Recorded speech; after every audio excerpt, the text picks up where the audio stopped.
Chapter 41, Love. Madoka did well, not anymore. Incipient horror, agony, grief, despair, hatred, disbelief, madness erased in an instant, a single grating whir of gears and cogs, and presto changeo, the body sprung back to life, the other two corpses disappeared, the facade of the apartment returned to its rightful place and sealed them inside. Like a crying kid. How you give them candy, or cheese, and whatever happened before no longer happened. Finally, after so long, Sayaka understood Homura. That instant gratification to flip a switch and revert misery. For every condemnation of cowardice, for every assessment of a woman unable to contend with the consequences of her own repeated failures, for every insult, for every philosophical breakdown of her psychological state and the systems she had usurped because her infantile addiction to a state of perfection fostered only in her own head, which by rights itself could never come to pass regardless of how hard she shattered time and space and rearranged the pieces into a cracked mirror more to her liking, for all that when Homura Akemi reversed time and animated the corpse of Madoka Kaname like a latter-day Lazarus, could anyone condemn her, could anyone say she made a poor decision? Homura Akemi's original sin was to break the world so that Madoka Kaname became as important to it as she was to Homura herself. But now that such a sin had come to pass, her methodology for committing that sin was unquestionable, undeniable, justness and rationality rolled into a single ball. And then, as if to undo even these moral mental ramblings, Sayaka's next thought was to wonder just how far back time had turned. Her eyes flitted across the apartment for a clock, found several strewn about with heavy pendulums and twisted iron arms. Each clock read a different time, and it did not matter because Sayaka had no clue what the time had been before beyond a vague conception of afternoon, bright sun, and long shadow. Strategically, which made more sense, to return to a time far before the inciting incident that eventually led to the outcome of Madoka's death, or to twist only 5 minutes and maintain prior victories. In the past universe, her modus operandi had been intervals of weeks. Circumstances had changed since then. God, what time was it? How much had been reverted? How much? No immediate answer came, and the shocked stillness of the apartment broke when Homura buffeted Sloane with a swish of her wings and scooped the dazed Madoka in her arms. Erika and Delaney jostled forward, Sayaka groped for a sword. The battle resumed. No time to think in battle. Go, do, instinct. Sayaka kicked a stupid doll that blundered into her path and took point, boots turning over carpet before dip under a thrown spear and slide to avoid a curved shaft from Homura's bow somehow drawn while she held Madoka into horizontal slash at knees to incapacitate plus best target to not hit Madoka by mistake. Maybe with Madoka in her arms her reactions would be slow, but nope, Homura leapt the blow and then twisted her body to escape a similar head-aimed strike from Erika, the problem being that Erika and Sayaka had two similar styles of fighting. They did the same things at the same time and had the same instincts, which meant they fell into the same patterns, which was where Homura worked best. Nagisa was the best partner because for starters she had no dem patterns, just did whatever, and with all her idiosyncratic weapons and attacks like horns and bubbles, her supposed physical and mental weakness more than made up by that key advantage. And while Sloane had brought back a girl with weird powers in Delaney did defense, which only protracted the fight. Hence the dem stalemate. But Sayaka hacked and slashed anyway, up and down and left and right with 4, 5 blades at once, trying to shake up her fighting style and either opening herself to counterattack because she did something dumb or else falling into new patterns. And try to communicate all this to two girls you've never met while in heat of battle. Impossible. Madoka's feet dangled and her head slumped with her eyes dim while Homura held her under one hand and fought with the other. She retreated, her wings flapping her across the foyer and knocking sofas and tables aside. The door to the next room flung open and she flew through it after sidestepping another sweep of Erika's katana. The door tried to shut behind her at telekinetic bidding, but Delaney summoned a bubble to block it. They delved into the deep interior of the apartment, which Sayaka had never seen before. Which, as far as Sayaka knew, nobody but Homura had ever seen before, unless Homura brought Madoka here. Bad. Bad, bad, bad. Can't let Homura onto home turf. They maintained advantage solely by maintained offense. If they let Homura do anything but counterattack, they were good as done so. Homura's wings brushed against narrow corridor walls, upending clocks and paintings of clocks to clatter and smash against the floor. She retreated deeper, into a telescoping row of doorways. Sayaka leaned into sprinter form as the carpet bundled and bunched beneath her in folds of increasing size. Shadows crept across the walls and the sinister faces of the dolls phased through the plaster, causing ripples when their heads broke the surface. Sayaka swung a sword to sever the arm of one that clutched for her cape and Erika sped past on a gust of wind. Homura kept in sight, Madoka's limbs floundering, but she grew smaller down the endless corridor. Several dolls blocked their path with spears, only to fall in pieces from clean cuts of Erika's blade. Lucifer's escaping, my lovelies, chimed Delaney from behind. We know, said Sayaka. Delaney kinda had that quirk. The one where someone feels compelled to make obvious assessments of the battle that everyone already knows. But it wasn't like they could go any faster. Dem dolls. Never shoulda let Homura take them into her own apartment. Of course they didn't let her. Sloane forced their hand with her stunt. What the hell was her goal? Sayaka knew her goal, what a stupid question. The same goal that made it so Sayaka couldn't be so annoyed. Memi, Nagisa. Kyoko. Maybe it worked, maybe they came back. Although, she had the perfect opportunity to bring Madoka to the Shadow Realm and end everything. Like the timelines where Homura discarded a successfully defeated Walpurgis Nacht because a more personal victory condition had been nullified. Again, Sayaka could not grudge her. Idiots. Plural correct form? Or only one? Idiot. Too personal, too direct. Could not fault Sloane alone. Idiot Sayaka Miki bungled too. Not part of the plan, bad. So bad. Because the other one. Mami Tomoe. Interloped. Killed the one with the similar name. Nagisa Momoe. Tomoe Momoe. Omaha Homura. Consumptive rage. Like tuberculosis, to cough out. Blood on the snow, that was her rage. Because hands extended God fingers spread only a single push instead, murder. Murder. Murder of God. No, initial assessment incorrect. Sloane no idiot. Sloane something worse. The priests who answered we have no king but Caesar, John 19:15. No, even that, wrong analogy. Wrong quote. Biblical precedent became unclear. Why should Sloane murder God? Thoughts so fast. Hard to puzzle. She curled in her space, legs under chin, hands under knees, floated in dead air. Tried to calm herself. Sloane knew not what she did. Had to be. Why else would? Why else would her friend tell her? Why else would he tell her to help Sloane, if Sloane could be so vile? So base? So depraved? Even if she expected Satan to change time. Even if. Why was it so hard to think? Calm. Calm down. Become. Nothingness incarnate. Yes. Nothingness inside nothingness. Her space, her safe space, home to her alone. Perfect, inviolable. And inside it she could melt. Into the black. Into the empty.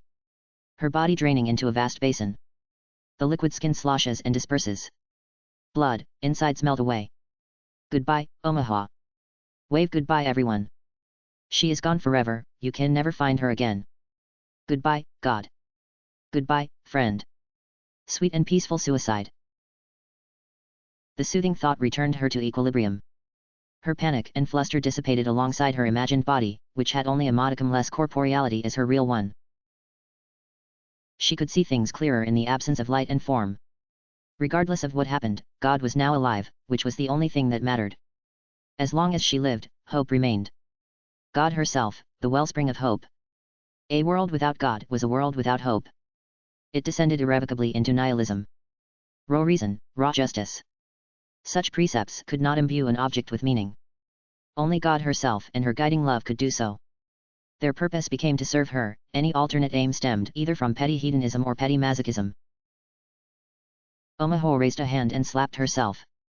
For her doubt. For her fear. For her weakness. She made the rules of this space, so the pain magnified into a thick blistery welt of fire that spread down her cheek. The feeling roused her egg yolk corpse and she extended herself into standing position. She must man her portals. Await any opportunity to pluck God from her captors. She rotated toward the portal that remained placed in the main room of Satan's dwelling and froze in renewed terror as a half-shrouded figure rustled beside it. The dolls. She had let in the dolls, and they could surely kill her. No, no, no, no, no, no, no, no, no, no, no, no, no, no, no, oh. It was Sloane. A flick of her wrist closed the portal and sealed Sloane inside with her. She did not want to see Sloane. Or talk to her. Or be in the presence of anything alive. She should have listened to her friend and killed Sloane. Only moments before the incident she thought Sloane remained on her side, a single lowercase friend. A bloom of happiness crushed to make the sadness more bitter. Please? Sloane. Go away. Omaha. Omaha, listen to me. It's important. Sloane drifted toward her with anemic movements. She had a weak soul gem. If Omaha expelled her, it would surely be to her death. Death by law of the cycles, the better death. The one Omaha had ensured for Dufresne. Although, in the heat of the moment, when it came down to it, she had killed Lynette Ibsen in the bad way without hesitation. But she was vile. She knew that. The man who said he was her father told her. Please. I feel ill. Omaha, it's a trap. Everything Kyubey told you is some bullshit half-truth as usual. He wants to kill Madoka, Omaha. He wants to kill her so witches come back. Omaha's head rested on her shoulder. She and Sloane floated among the chairs, a thick and pleasant distance between them. The words came out like babble. Who was Kyubey? She said that name before. Oh, right. Her name for Omaha's friend. Sloane. I'm sorry. I should have never let you come here. Listen to me, damn it. He has two objectives here. One is to kill Homura, the other to kill Madoka. He played all your bullshit prejudices against each other. Omaha. Omaha, listen to me. No. Unwanted voice. Omaha killed sound inside her world. Sloane's lips moved in a frenzy, but nothing emerged. Omaha, the missiles. What are? Telepathy gone to. A world of absence. She turned away from Sloane and drifted toward the sole remaining portal. From this portal, placed in a secure location behind a tenement nearby Satan's, extended a single loop, a strand of void, which jiggled and danced while at its other end, up the tremendous pillar, which was unaffected by the time reversal, and into the bowels of pandemonium. Sayaka Miki scuffled with devils. When Omaha pressed her eye to the strand of void, she could see, like a curved and pliant scope, the world at its other end from the perspective of Miki's ankle. Beyond her sprinting boots lay an open door. She passed into a room of nebulous dimensions and much smoke. In the center of the room lay a large crystal sphere, glassy and clear. Behind the sphere's surface was an image of a city, cold and shrouded in fog. A dead end, said a voice. Dufresne. Sloane somehow brought them back the same way Miki had been brought back. Without God's permission. Which only added to her mounting total of mortal sins. She's not here, said Miki. She must have doubled into another room. This place is a maze. We saw her go in here, there is nowhere else she could be. Look for a secret door or passage. Another girl clopped on ruby heels in front of Sayaka. Omaha recognized this one, too. Pollock. Only in a world run by Satan could such a monster find eternal salvation. Wait, dears. Look at this fun contraption. Miki and Dufresne gathered near to placate Pollock's whimsy. From the low vantage, Omaha perceived only a fisheye view of the city. Distorted, perverted. It's Minneapolis, said Pollock as though this fact bore any relevance to what they should be doing. Okay, and? said Miki. We need to find Madoka. She was able to watch us the whole time, said Pollock. But she let things happen as they did. She must be pretty dumb. Dufresne paced in the background, inspecting walls and floors. Miki's foot tapped, rendering Omaha's view worthless. I bet, Pollock continued, her voice increasingly wistful and detached, she uses this to spy on our dear goddess in the shower, or during onanism. Miki's foot quit tapping. During what? Tisk, surely I don't have to define it for you. The word did not need to be defined for Omaha. She turned away, unwilling to listen anymore. Idiot Sloane. Degenerate Pollock. Filth.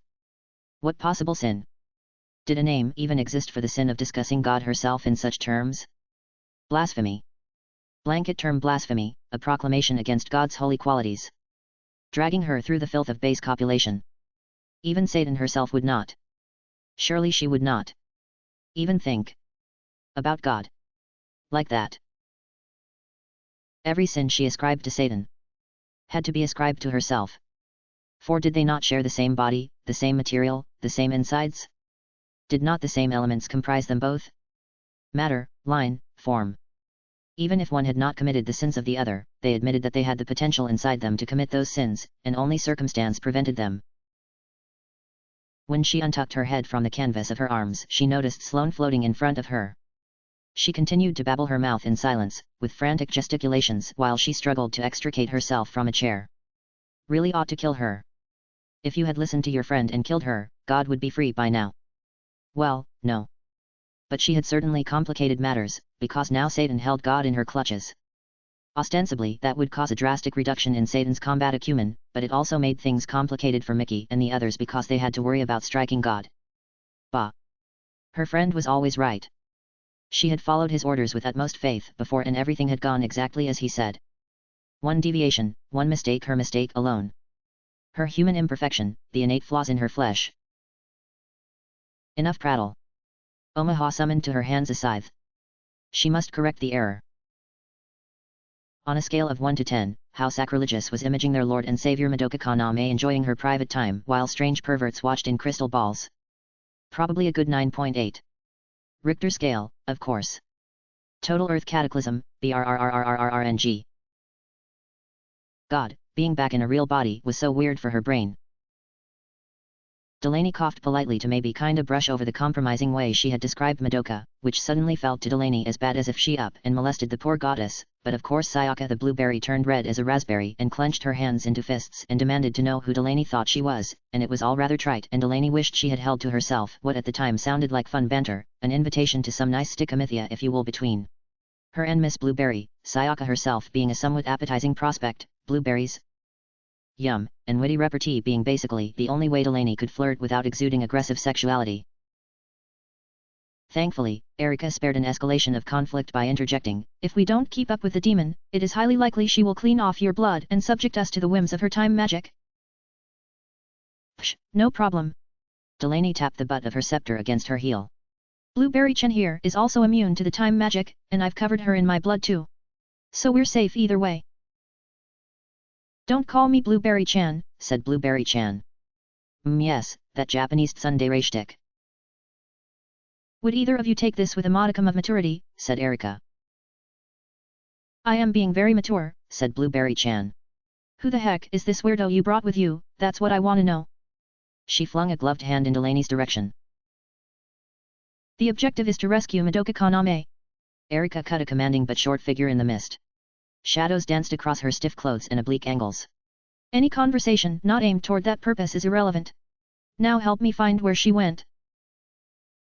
Erika turned back toward the shadowy walls and tilted her head to scan its surface. Delaney sighed, placed a hand on her hip, and raised her staff overhead. A rush of blood burst from the ruby at its end and splattered in a wide torrent that blasted Erika's back and the wall beyond. The blood painted the entire surface red, except for a door-sized opening in its direct center, through which her blood streamed and coated the floor of a new hallway. Well. Delaney had expected a secret switch or something, but a complete doorway concealed solely by mist and the utter blandness of the hallway beyond served a fortuitous outcome indeed. Plus, she could play it off like she expected it all along. "Voila, mademoiselle." Her boon companions sent her a single stern glance mirrored in their no fun allowed features before both tore into a sprint, which proved awkward because both attempted to cram through the doorway at the same time, but despite the thinness of their svelte little bodies some pushing and shoving became mandatory. Delaney, accustomed to patience, tip-tapped behind them in her shiny shoes. They followed a dark corridor a long time. Delaney dragged her blood in two thin lines on either wall in case another surreptitious exit awaited them, but the walls were solid and they narrowed toward a faint light at its end. Difficult to believe they remained inside the rather compact apartment, but Delaney had detected odd magic at work in this realm, akin to the strangeness of the Williston miasma, a widespread distortion of reality although somewhat more subtle. A map of such geography might prove enlightening. Alas, such cartographic luxuries remained just that. "Another door," said Erika, who had weaseled herself into the lead. She threw it open and light streamed in. A vivid skyscape stretched before them, marred only by the high towers of Magica, chief of which loomed a to-scale replica of the Burj Khalifa in Dubai, the United Arab Emirates, and who knew for what silly reason it had been placed here. Outside the door stretched a precipitous drop down the pillar, terminating in a sidewalk splat far below. Blueberry Chan jabbed a finger over Erika's shoulder and pointed. "There. Homura." A tiny dot flitted above the horizon. From such a distance it seemed only a rather large bird, although Delaney's extensive knowledge of zoology informed her such albatrosses flew not so inland. "She's got somewhat of a head start on us, my dears. Perhaps next time nix the idle chatter," said Erika. Their blue-haired friend stooped as far as the narrow confines allowed and shouted into the bracelet of void around her ankle, Omaha! Omaha, you hear me? We need a portal to get closer to Homura. Ah, so that explained things. Delaney had wondered how she had remained unaffected by the time manipulation, as well as how Omaha factored into the situation at all. However, Delaney did not recall void bracelets being part of Omaha's arsenal. Omaha, the hell you doing? We need a portal now. They waited. Omaha. Delaney prepared a vaguely disappointed statement to break the tension, but her preparations proved for naught because a black circle appeared in front of them with a sound effect ripped from someone's zipper and far less theatrical aplomb than would have entertained her. Distant in the void awaited another circle, this one not black but blue because it went back to the real world, a real world where Homura Akemi was a lot closer. Delaney guessed Omaha now controlled wormhole technology too, because alright sure why not. Into the wormhole they went, hurrah! Blueberry Sama first and the maiden, from Manitoba second. Delaney plunged after them, arms akimbo like on a roller coaster ride. She had never been on a roller coaster ride, unless you counted her entire life, and they floated without gravity through a short dark passage toward the second portal. Delaney took the chance to see what comprised this nether realm, and noticed her dear chum Sloane and Omaha near another portal below. A third girl Delaney had never seen before was with them, who waved as they passed. Ah, how sweet! Delaney waved back and boom, they returned to the real world, now amid the skyscrapers of the city. And in midair, which was not as inconvenient as one might expect. Delaney summoned Bubbles to buoy her and Erica upward on drafts of wind, while their fruitier friend rode atop her tremendous mermaid witch form as it appeared out of a wave of clouds. The mermaid monster intrigued Delaney, mostly because she wondered if she had her own latent witch form she could summon, and what it would look like, and what it would do. Homura, who soared not far away, tilted back her head and inspected them with wide eyes and a grimace. Madoka remained clutched by her waist under one smooth arm. Silly move, Miss Akemi. Gimp your own combat effectiveness while leaving the key to ending this conflict so close in reach. Tisk, tisk. Desperate girls do desperate things, Delaney knew. The mermaid witch, having an absurdly large reach on account of its absurd largeness, struck first. It raised its Yankai collage arms over its head and brought down a blade roughly 10 meters long, aimed at Homura's wing. Homura barrel rolled behind a skyscraper and Sayaka's mermaid wasted a lot of time grunting and growling and attempting to turn its body around the impediment. Erica, less constrained by megalodon mass, managed a swifter turn in pursuit. When Delaney followed her around the bend, Homura had already turned to face them. With what appeared impossible dexterity, Homura maintained her hold on Madoka while also drawing her purple bow with a painful-looking shaft. She loosed her hold on the bowstring and the shaft rocketed toward Erica, rippling reality around its vorpal point. Erica dipped to the side, the shaft immediately curved to follow. Delaney flung up a bubble to block it and the arrow burst it with hardly any effort before sailing into Erica's chest, centimeters below the pendant that bore her soul gem, missing solely due to the millisecond of delay caused by the bubbleless obstruction, or so Delaney decided to believe. The arrow pierced Erica straight through, impaling her on the shaft of purple light in a spectacle of gore Delaney found merely mundane. Nothing not fixed by a quick heal. Homura followed the charged attack with a rain of weaker arrows, 50 notched and loosed at once, but Delaney's bubbles had sufficient power to block most of them. Behind them lumbered the hulking mermaid with Blueberry perched on a shoulder, directing it with her blades. But by the time she got close enough to do anything, Homura had taken off again, sailing toward a new skyscraper and delving closer to the heart of the city and the faux Burj Khalifa. As before, without hesitation, Erica kept close on her heels. So, said Delaney, Miss Blueberry, how's about we start knocking these skyscrapers down?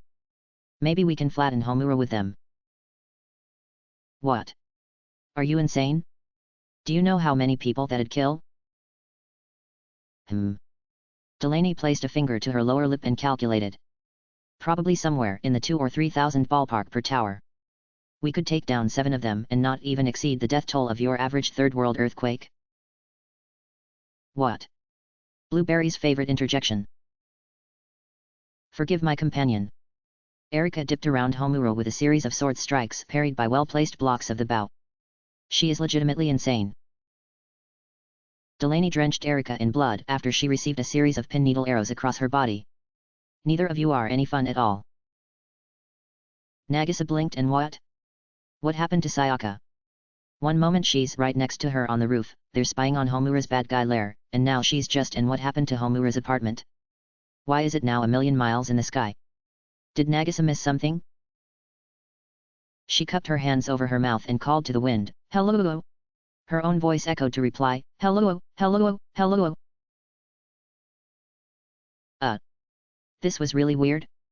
Nagisa looked around the rooftop, looked over the railing, looked everywhere.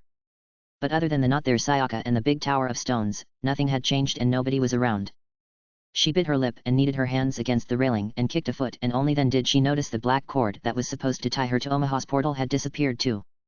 Now that was especially weird, because without a connection to the portal, Nagisa would be frozen in time if Homura used her powers. Wait, what if Homura already had used her powers? That'd explain why stuff had changed. But it didn't explain what happened to her cord. She peeked around the building to where the portal was, and it was still there, and one cord even extended from it and went all the way up the tower to Homura's apartment, so that was probably Sayaka. Nagisa decided the first thing she ought to do is get back into the void place and figure out what went wrong before Homura used her powers again. Which she wouldn't notice anyway unless some new weird thing appeared or disappeared suddenly. Homura could be using her powers. Right now.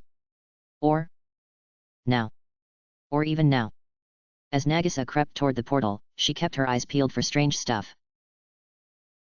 And saw nothing, not even a single creepy doll. Kinda lame. Oh well. Into the portal she went, with its eerie darkness and all the strange shapes that floated around, plus the million chairs which existed for whatever reason. Not Homura stood nearby, which was weird because usually she kept out of sight even when Sayaka wanted to talk to her. She had a big scythe in her hands. "Hi, Ohio," Nagisa said. Except she didn't say it. She opened her mouth and no sound came out. "Hey." A second person also floated in the space. It was what's her face, the one in the coat. She too opened and closed her mouth with no words coming out. She also held out her hands toward Ohio and pantomimed something like a robot. Nagisa had no clue why nobody could talk, but she was right behind Ohio, so she reached out her hands and plopped them on Ohio's shoulders right as Ohio raised her scythe overhead. Ohio span around with a mix of shock and hatred in her eyes, which took Nagisa aback, although soon afterward the same dull sadness gleamed behind the lenses of her glasses and she lowered her scythe. "Oh. It's you." Since Ohio could talk, Nagisa tried again, and sure enough this time it worked. "Yeah. Who else would it be? What's going on? What happened to Sayaka? Why's Homura's apartment way in the sky?" Ohio seemed like maybe she was gonna say something or maybe not, but what's her face blurted first, "Cube wired this whole place to explode when you bring Madoka here." It came out like one breathless blow of words. Nagisa blinked and had to think hard about what she said to make it make sense. "What?" she said when it registered. "Ohio, is this true?" "No." Ohio's fingers dug into the handle of her scythe. "No, it's not. Have you heard anything more devoid of sense? None of this would be possible if not for my friend. None of it. And you who killed God herself. Madoka's dead." "Oh no. Oh no, that's bad, that's really bad." "Not anymore," said Sloane. "I had to do it so Homura would turn back time and you and Memi and Kyoko would come back to life." "Memi's dead." Tears, hot and thick, streamed down Nagisa's face. What was happening? "No, damn it, stop crying. I already told you Homura turned back time. Stop it, she's still alive." The instant, reassuring words cut through the warm haze that covered Nagisa's eyes. She wiped them with an elbow and sniffled once to clear her runny nose. "Really, she's alive? She's telling the truth, right Ohio?" Ohio's head hung at a funny angle and a mean snarl grew on her face. "I don't know. I don't know how far she turned back time. And it doesn't matter. All our lives are forfeit in service to God. We have to save her," said Nagisa as she grabbed Ohio by the shoulders and shook her. We have to. We can help Madoka whenever, we gotta make sure Memi and Kyoko are safe now." "Gah!" Ohio tossed her scythe aside and pulled at her long black hair. She tugged until her strained scalp showed and then she coiled the thick strands of hair into a rope around her neck. Eventually a gross clump broke off and poked between her clenched fingers. "I was told you and your friend Mickey were champions of God her angels. And yet I see you concerned more with the kingdom of man than the kingdom of God. Unacceptable." "Just because Madoka is important doesn't mean everyone else isn't," said Nagisa. Ohio seized her by the shirt, her fingers long and bony and cold. She shook Nagisa and Nagisa's head jerked back and forth. Do you have any idea what God did for us? What she sacrificed? How much she loves each and every one of us, down to the most reprehensible blot? Do you? Do you? Omaha, said what's her face. Faithlessness? Impiety? Narcissism? Why does she care about any of you? Why? Why? Nagisa felt dizzy. Omaha kept shaking her until her eyes swirled around. Finally with an angry heave she let go and Nagisa drifted in the dark. Omaha, calm down. What's her face held out her hands. I know you're mad. I know this isn't going the way you wanted. But you need to slow down and think. Please, let me explain everything. Omaha went deathly still in a single moment, as though a power cable got pulled out of her, her arms slack and her hands held straight down and her head low with her hair in gnarled tangles around her shoulders. She whispered, Sloane. I am teetering on a precipice. Of whether to kill you or not. I am very close to deciding. Do not tilt me over the edge. This girl was so weird. No wonder she looked like Homura, they both had brains like scrambled eggs. Nagisa brushed off her shirt, which was all crumpled and messy, and stuck out a lower lip. I think we ought to listen to what everyone has to say. Trying to kill Madoka totally sounds like something Kyubey would try. With the same suddenness, Omaha returned to life. Her body made a swift and small adjustment and she held a scythe under Nagisa's chin, the long curved part touching the skin of her neck. You know nothing. Nothing. Do you know what my friend has done for me? How he helped me, how he comforted me when I was locked in a basement with worms and centipedes and had nobody to talk to but him and God. My friend is kinder than any of you have ever been or ever will be. Ever. He is a true emissary of God. He is a true angel, not whatever base and perverted thing you have become. Nagisa rolled her eyes. Oh, brother. Omahuever's hand trembled and the blade nicked Nagisa's skin. A little trickle of blood ran down, she could feel it and it felt weird. A small voice said something. Closer to Homura, it said. Who said that? Said Omaha. She wheeled on Sloth but Sloth hadn't said anything. Omaha, the hell you doing? We need a portal now. Omaha's eyes flitted toward the portal, where the cord that connected Sayaka extended. The voice, clearer now, was pretty much probably Sayaka.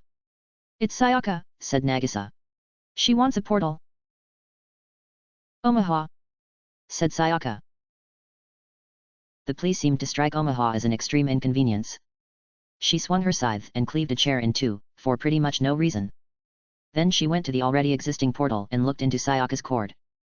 Turning away with a lazy flourish and a hump she opened a portal above them, followed by a second portal next to it.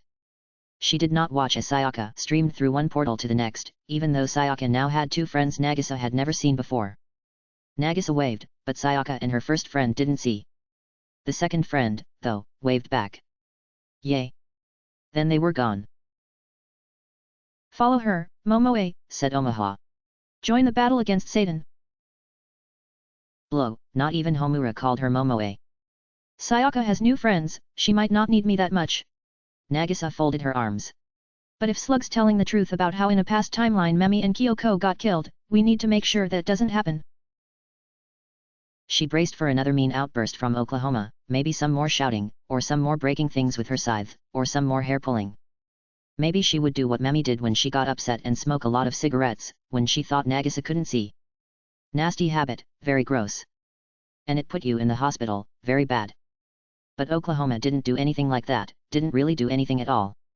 She just kinda slumped her shoulders and breathed a big breath while her eyes disappeared behind her big round glasses and she stared at her feet.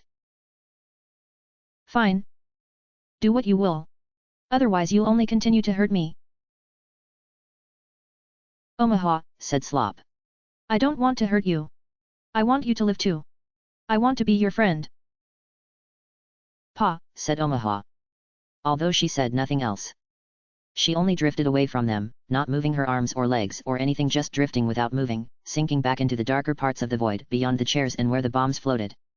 Slow started to say something else as she went but stopped when a new portal opened in front of them, a portal to a place Nagisa recognized instantly. Home. Stored in infinite memory, a log. Earth calendar date, January 17, 2009. Location, 41.464166 North, 96.780833 West, North Bend City, Dodge County, Nebraska State, United States of America Country, North America Continent. 620 West 8th Street. Basement. Specimen, unnamed female human, 12 years age, exact DNA match to Homura Akemi of Magica, Japan. Objective, fraternize. You know, Kyoko always thought something was fishy with that foreigner girl. Look at the coincidences. She just happens to show up the same time Sayaka and Nagisa go missing? Yeah, right. Mami was too soft on her from the get-go, all the worse because that softness stemmed from confidence instead of ignorance, like Big Bad Mami can handle some ragamuffin American magical girl no problem, so she cut back the leash bit by bit and bam, that's when they get you. Course, Kyoko had schmoozed with the girl just the same, playing around with coats and music players, so maybe she coulda set her own discerning eye on the matter and they wouldn't be where they were now, aka eating Christmas dinner the three of them and suddenly the foreigner up and vanishes. No warning, no explanation. She had goddamn invisibility powers the whole time, like Homura warned. Homura was bonkers as all hell and gave Kyoko the creeps sometimes but she often had a dem point. It seemed so obvious in retrospect Kyoko couldn't even muster some low-hanging outrage, especially since it wouldn't do Memi any better as she flitted around her apartment appending stuff like the foreign girl decided to play hide-and-seek or whatever. Instead Kyoko played with the turkey bones on her plate and waited for Memi to cool her jets, which might take forever. Damn it. Another good meal ruined. Scree. Ba blah biddy blah blow. Now this was worthy of outrage. Kyoko jolted out her chair, turned toward the bombast. Goddamn megaphone? Why? Where'd it come from? Past the balcony doors, into the courtyard behind the apartment? Was it construction? Whoever was using it wasn't speaking Japanese. Mami hurried out from her room. She looked at Kyoko. Kyoko shrugged. Remain here, Mami said, I will investigate. She opened the balcony doors and looked outside. Remain here? You mean in the room adjacent the goddamn balcony you're investigating? What the hell, Memi? Kyoko crept behind Memi and peered over her shoulder at the courtyard below. She had to stand on tiptoe because Memi was stupidly tall. Two random chicks stood in the courtyard outside, near the complex pool. Some more chicks, apparently attempting to remain concealed, crouched in the pool shed and at a quick glance Kyoko spotted more shady characters in random locations. What kind of bozos were these? Worst ambush of all time. Where'd they come from? Looked foreign. Fargo's pals, probably. What is it you want? Said Memi to the prominent two below. The more imposing of the pair, the black one, said something to the wimp with the megaphone. Megaphone bimbo screamed her megaphone and replied, now in Japanese. Where is Sloane Redfern? Where is Fargo? All we want is Sloane Redfern. All we want is Fargo. Please save me, these people are insane. She said it so bad maybe she meant to say something different but it hardly mattered, Kyoko caught the scheme here. A trap, she muttered to Memi. They're in cahoots with Fargo. I count 8 lurking. Memi cleared her throat and spoke clearly, simple diction, Fargo is not here. Megaphone chick murmured with black chick. Black chick the obvious leader. The megaphone girl trembled and quivered when she spoke with her. You see these cult of personality chicks sometimes, take over a city like a third world dictator and brutalize the poor girls have to live with them. Big bad boss a bitch, pull tithes and basically have their lessers groveling at their feet. Thing about those kinda girls is, though, you take them out and the remora's got nothing left to cling to. Scree. She knows Fargo is here. They can trace her. They will kill you and me both if you do not bring her. Alright, death threats already meant no more fucking around. Kyoko pushed past Memi and seized the railing. Hey! Punkus bitch! Tell your boss or whatever we don't like foreigners in our territory. Tell her she can fuck off or all 27 Magica magical girls will punt her ass back to America. The girl with the megaphone flinched and shifted her eyes toward her stolid boss. While they muttered, Memi whispered, calm yourself, Kyoko. They have girls with long-range weapons stationed on the nearby rooftops. Best not to provoke them unduly. Kyoko had already seen the snipers. But she and Memi were good enough to get this done quick. Look, we don't have Fargo, it's a clear setup. Either we tuck tail and cede the city or we go for the leader and drop her fast. We are heavily outnumbered, Miss Sakura. If diplomacy fails, perhaps ceding temporarily is our best option. Wrong. Give them hooks in, give them territory, and they. Another obnoxious blast from the megaphone silenced her. She says you don't have 27 girls. She says there are only 3 of you. Blonde and redhead and Fargo. Acquiesce or die. Can't you see they're insane? One shot on the black girl, said Kyoko. Give me 1 shot and I'll have the others scampering. You only assume she is even the leader. And what of her powers? Perhaps she has impenetrable shields. This is headstrong even for you. Bah, sure. Headstrong. Call it that. But these girls really pissed Kyoko off, and usually what she did to people who pissed her off was kick their teeth into their throat on a curbside. And really, what did she have to lose? Sayaka was gone. She had been gone for nearly 2 days now. Magical girls who disappear usually don't come back. Not even like Sayaka had a reason to leave. She had family here, friends. She had school and a future. If anyone ever shoulda left, it shoulda been Kyoko, wayward spirit and wanderlust, left her and all the others, because honestly, other than Sayaka and Memi, she barely knew any of them, like who even was Madoka? Who even was Homura? Names. In 3 years she had swapped maybe 30 minutes of conversation with the latter and saw the former maybe once a month. And she had no problem stitching Memi before, so let's be real, the only thing tying her to this damn city was Sayaka, and even that tether had frayed to a single flimsy thread, so Kyoko thought maybe a change of scenery would do her good, unmoor her from a bunch of shitty memories of awkward fights over stolen CDs and misplaced trash and copied homework. Because that balance, those allegorical scales of justice with good memories on one side and bad on the other, had in recent weeks tilted more and more to the wrong side. So why the fuck not? Sayaka ditched her, why not ditch everything? This is your final warning. Bring Fargo or suffer the consequences. But because Kyoko was no coward and she had debts to repay to the girls who still called this place home, she'd do them one last favor before bowing out. A nice little thank me later. Then she might see the Watswat in Kazamino tonight, or maybe not. Watch your head, Memi.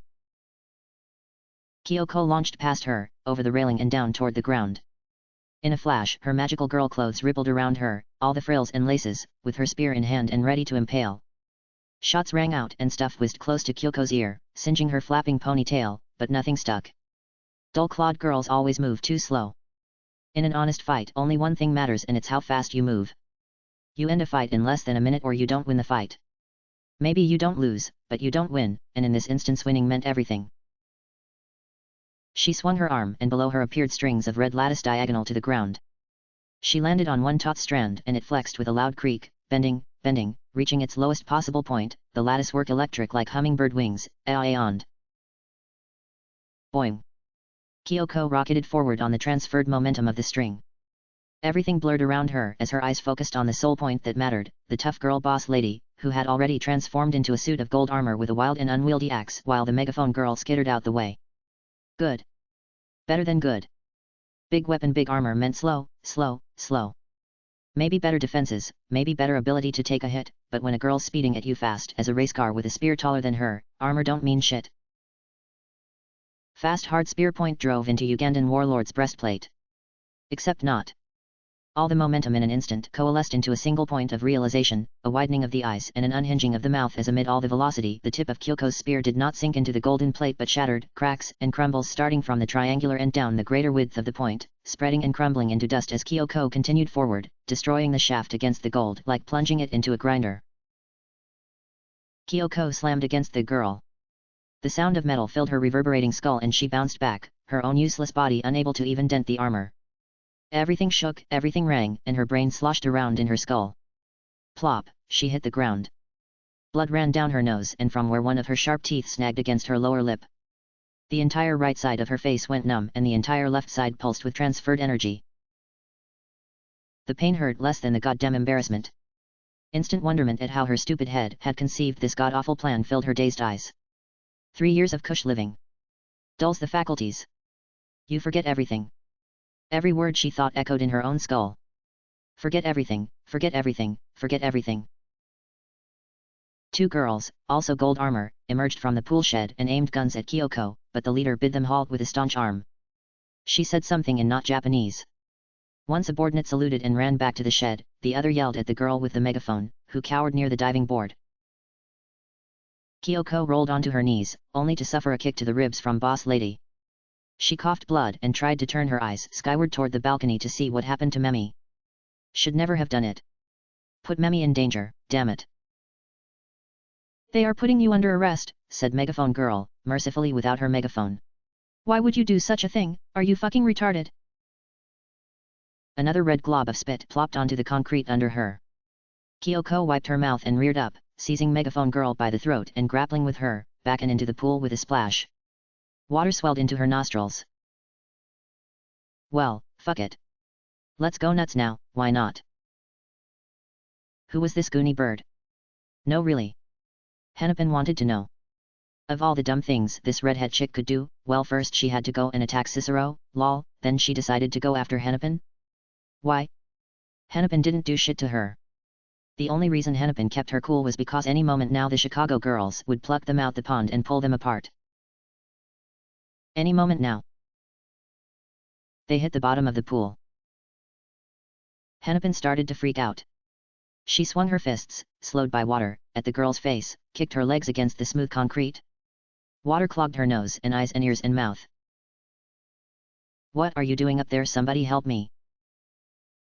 Why her? Why her? What evil did she do to deserve such hapless misfortune? She never wanted much. Let her play her games. Oh God, she tried to tell herself she didn't have her gem on her, so nothing this girl could do would hurt her, but when you feel the water inside your lungs an instinctual panic swells your head and oh God. She groped her hands against the bloody face of her assailant and shoved her thumbs into the red eyes. Redhead's head swung back and her grip loosened while she reached for Hennepin's wrist. Everything occurred staggered, delayed, every action telegraphed far in advance. Gold shapes flitted around the surface. Nobody came for her. They must be laughing. Laughing at her, egging on the fight, hoping to see one kill the other. This was punishment. Only explanation was punishment, divine retribution for being such a selfish bitch, for leaving them all alone when they needed help, for abandoning the city, for condemning Ramsay to die. The worst thought of any prisoner is that they deserve it. Night and day they punished her, whipped her, stripped her, pressed her bare skin against the ice, called her a whore, called her every name they could think except the one Hennepin herself thought.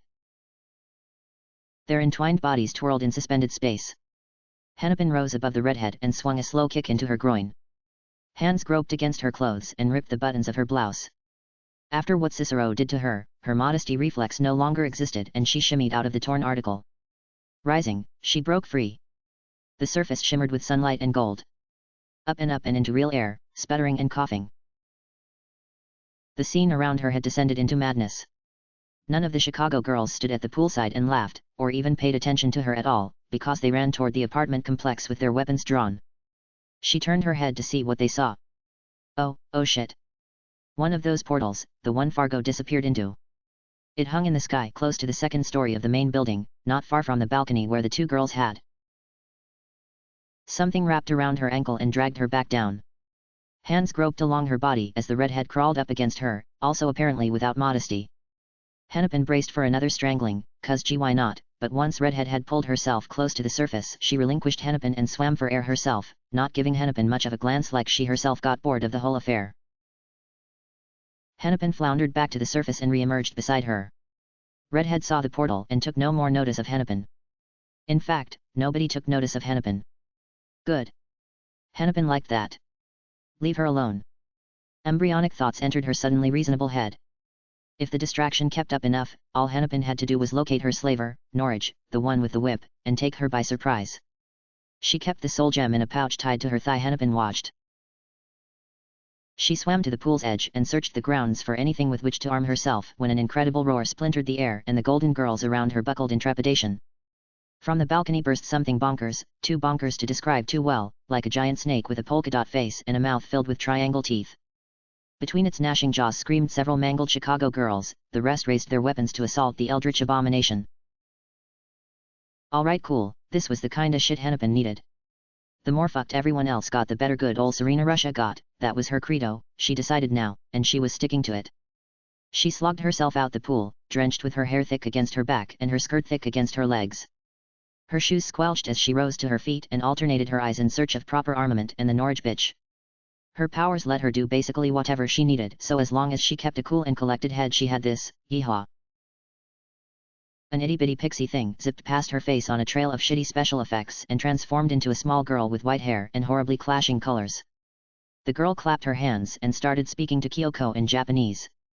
Hennepin's Japanese being better than she expected, although she had purposely understated her powers to Cicero in vain hopes she wouldn't have to come to this godforsaken otaku nation, she caught the gist of the conversation. Kyoko, hurry. We have to get you away from here. What?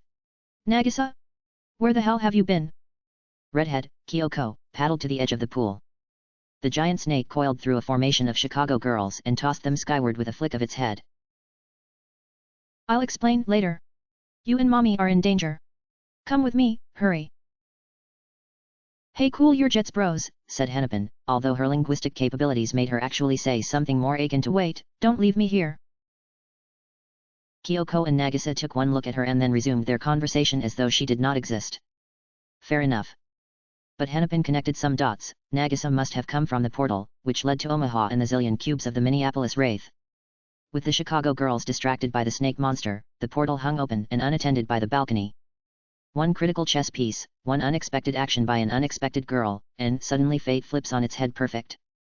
Perfectly stupid. That kinda thinking gets a girl dead. But if she made it into the portal, she'd at least be safe from Cicero. She stopped wasting time. With Kyoko and already forgot her name mired in heated conversation about someone's mommy, Hennepin stole away unnoticed into the rumpus room of gold-armored girls setting up cannonades and unloading into the giant snake thing. Clouds of smoke and ash rocketed from their explosive guns and the snake reared back with a piteous moan, only to surge anew and scatter the girls with its gnashing teeth. Battered bodies lay across the grass and patios while a couple of small-time healers flitted between them. No sign of Norwich with the whips, but she couldn't have gone far or else Hennepin would be dead by now. Actually, she didn't need to find Norwich. Adopting the tone and brute force of Cicero's barking, mimicry being yet another thing Hennepin was good at, she said, Norwich. The response came instantaneously, yes, milady? Oh shit. Chalk up another genius idea on the Hennepin Genius Idea board, which sadly had been rather barren of late. She briefly considered a way to approach her sleight of voice with finesse, but fuck it. I order you to bring Hennepin her soul gem at once. She's needed to help us in this fight. Right away, milady. Holy yes. Not even hesitation. She considered other ways to milk her Cicero voice. Girls charged around her with all manner of weaponry. If she turned them on each other, ascended to chess master status and shifted all the pawns life doled her to the end of the board, well then. Norwich, you imbecile. That wasn't me, that was Hennepin trying to deceive you. Hennepin flinched and scanned for where the real Cicero was. She had somehow gotten onto the roof of the apartment complex, swinging her halberd at the buxom blonde girl in a fancy pants battle, lots of ribbons and rifles swirling around. Not important. What was important was that Norwich had already blundered into sight before Cicero's rebuke brought her to erect attention. Close to the left wing of the apartment complex, alongside a girl with a drill and a girl with a giant sword. Her eyes searched for a weapon. A stray pool skimmer would have to suffice. She picked up the skimmer and became an instant master of pool skimmer martial arts. Skimmer foo. Oh god, she was fuckity fucked. No. Have heart, frail Serena. You're in too deep to back out now. Do you really want to spend another night or another week or another who knows how long in the custody of these lunatics? Of course not. Now charge. She charged. Norwich had already turned away from her, while Drill Girl and Cloud Strife Girl renewed an assault on the big snake, leaving their hapless friend alone and prey to Hennepin's adept skimmer strikes. Silent she struck, a pool skimmer to probably the only place it had any chance of doing any damage, which was the small piece of exposed neck between the girl's gold plates of armor and her helmet. The flimsy thin pole settled with a swift thwack as Hennepin pulled back and stepped away, tilting to the side to dodge an attack of retribution. Norwich's whip lashed out and grazed Hennepin's face regardless of evasive maneuvers, but what mattered was that Norwich had turned her face to her, which exposed the one weak point to which all were susceptible regardless of their armor and regardless of the shit-sterlingness of the opponent's weaponry. Hennepin flipped the pool skimmer and jabbed the blunt bottom of the shaft directly into Norwich's eye. Get wrecked, motherfucker. And indeed wreckage occurred. Norwich recoiled and slapped a hand to the eye, common bottom-tier bitch mistake of giving a shit about structural damage to your own person before neutralizing your opponent, because once Hennepin had an in she could stun lock with successive strikes, the blunt end of the pool skimmer to all the unprotected parts, throat and face. Attack its weak point 4. Massive damage, busting out the vintage 06 memes for this one. Memes never die, they merely age like fine wine. Norwich, devastated, fell onto her ass and shielded her face with her hands to protect herself. Now Hennepin was hyped, and when she got into something you really had to watch out. It was like her one limitation. Her kryptonite was her capacity to not give a shit, but if you push her over the brink, oh boy. With a final solid jab to nail Norwich on the bridge of the nose and dent the soft cartilage, Hennepin discarded her skimmer and dropped to her knees. She scavenged around Norwich's legs and soon found the leather pouch and from it her soul gem. So now everyone was more or less fucked because Serena Hennepin Russia of Mississauga, Ontario had her dem soul back. Flash. Light enveloped her and her slopping wet ensemble vanished, replaced by a dry and plush and beautiful assemblage of pseudo-Victorian lady wear and a sleek and intelligent lab coat on top, a costume mind you Hennepin had assiduously designed herself, fashion design being one of the infinite things she was very good at.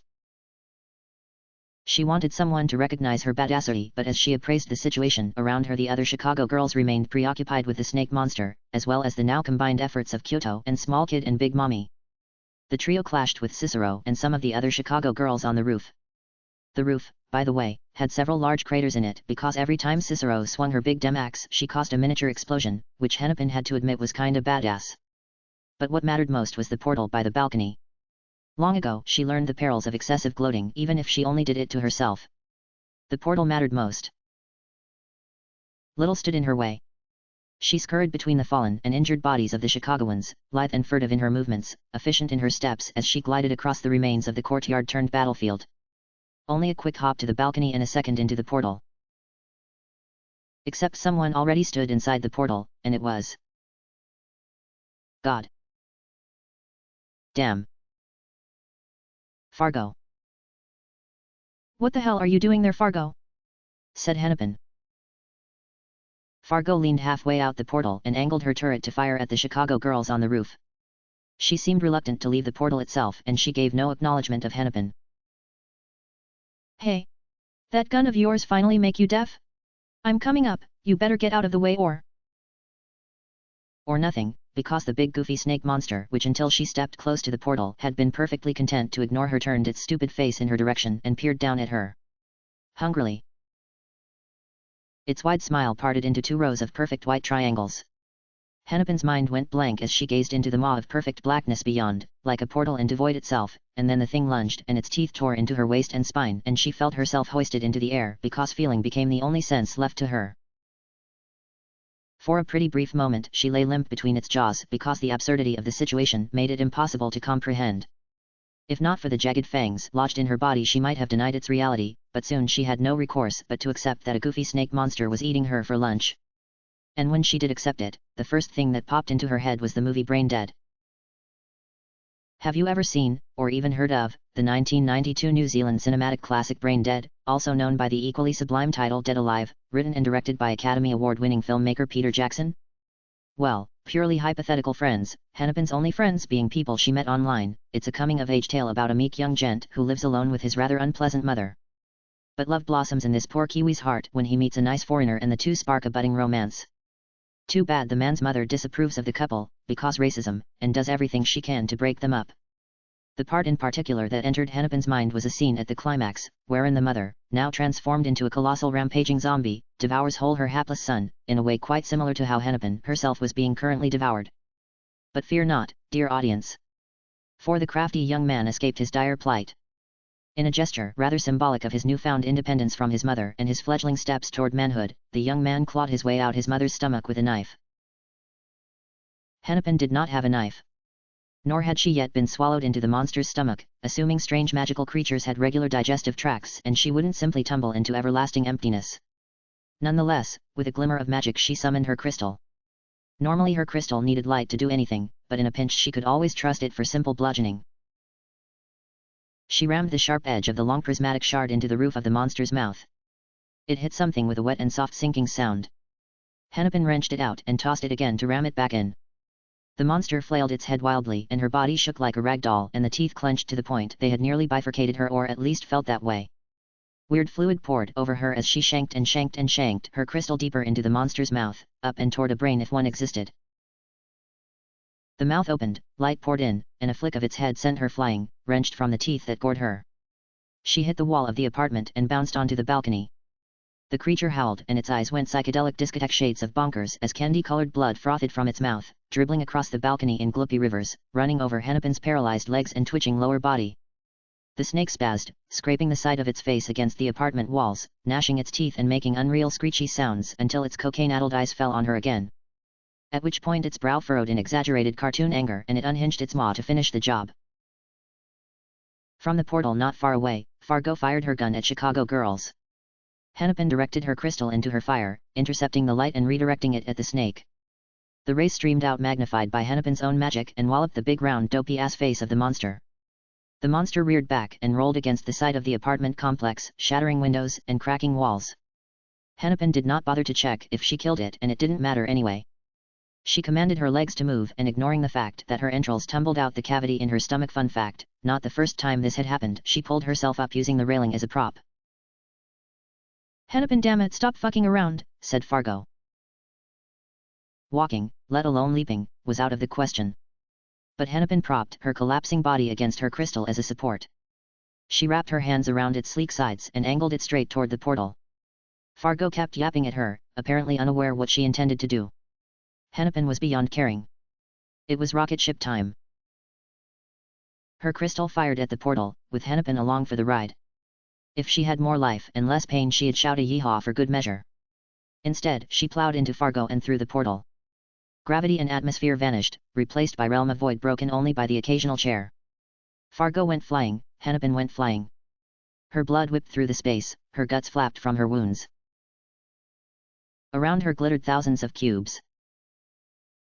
Little worked. Attacks proved only speciously effective, frequently not even so. This demon, or whatever Sloane called her, made a formidable foe. If not for the constant stream of healing magic provided by Delaney, they would have suffered defeat long ago. Erica de Fresney dashed across the windowed wall of a skyscraper. The glass behind her shattered after every step and rained shards on the populace below, likely fatal to hapless pedestrians imperceptible at such distance. Allowing civilians to die for Madoka's protection probably ran counter to Madoka's philosophy, which seemed to be one of baffling pacifism and, for lack of a better word, niceness.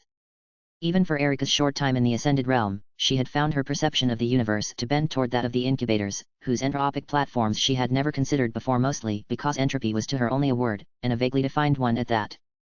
But when you can see the entire scope of human and non-human existence, or at least acquire a deeper understanding of where those existences are heading, it becomes difficult not to consider entropy a rather grave issue. And when you can see the whole of human existence, from Mesopotamia to globalization, the importance of a single human life diminishes to the point of mere statistic curiosity. Perhaps that then explained Madoka's significance, for even as a goddess, by some definitions, she ran her operations for noble and humane purposes, when many given her powers would not, even those who began well-intentioned. Erica leapt from the side of the skyscraper and flew in an arc above Homura Akemi. She aimed her trajectory to land not directly on top of her but slightly to the right side, well within striking range but, hopefully, at a strange enough angle to confound her, as it was the side opposite that which clutched the sleeping Madoka. Furthermore, should the attack go poorly, it gave Erica a better route of escape, because Delaney floated further to the right on her bubbles, and could more easily snatch her from harm if she came at such a position. Her goal was the long, sparsely feathered wings that adorned Akemi's back, because their length made them more difficult to defend and because if they could somehow incapacitate her ability for flight and bring the battle back to the ground, it would give Akemi fewer options, allow them to more easily pen her into inescapable situations, and generally increase her desperation.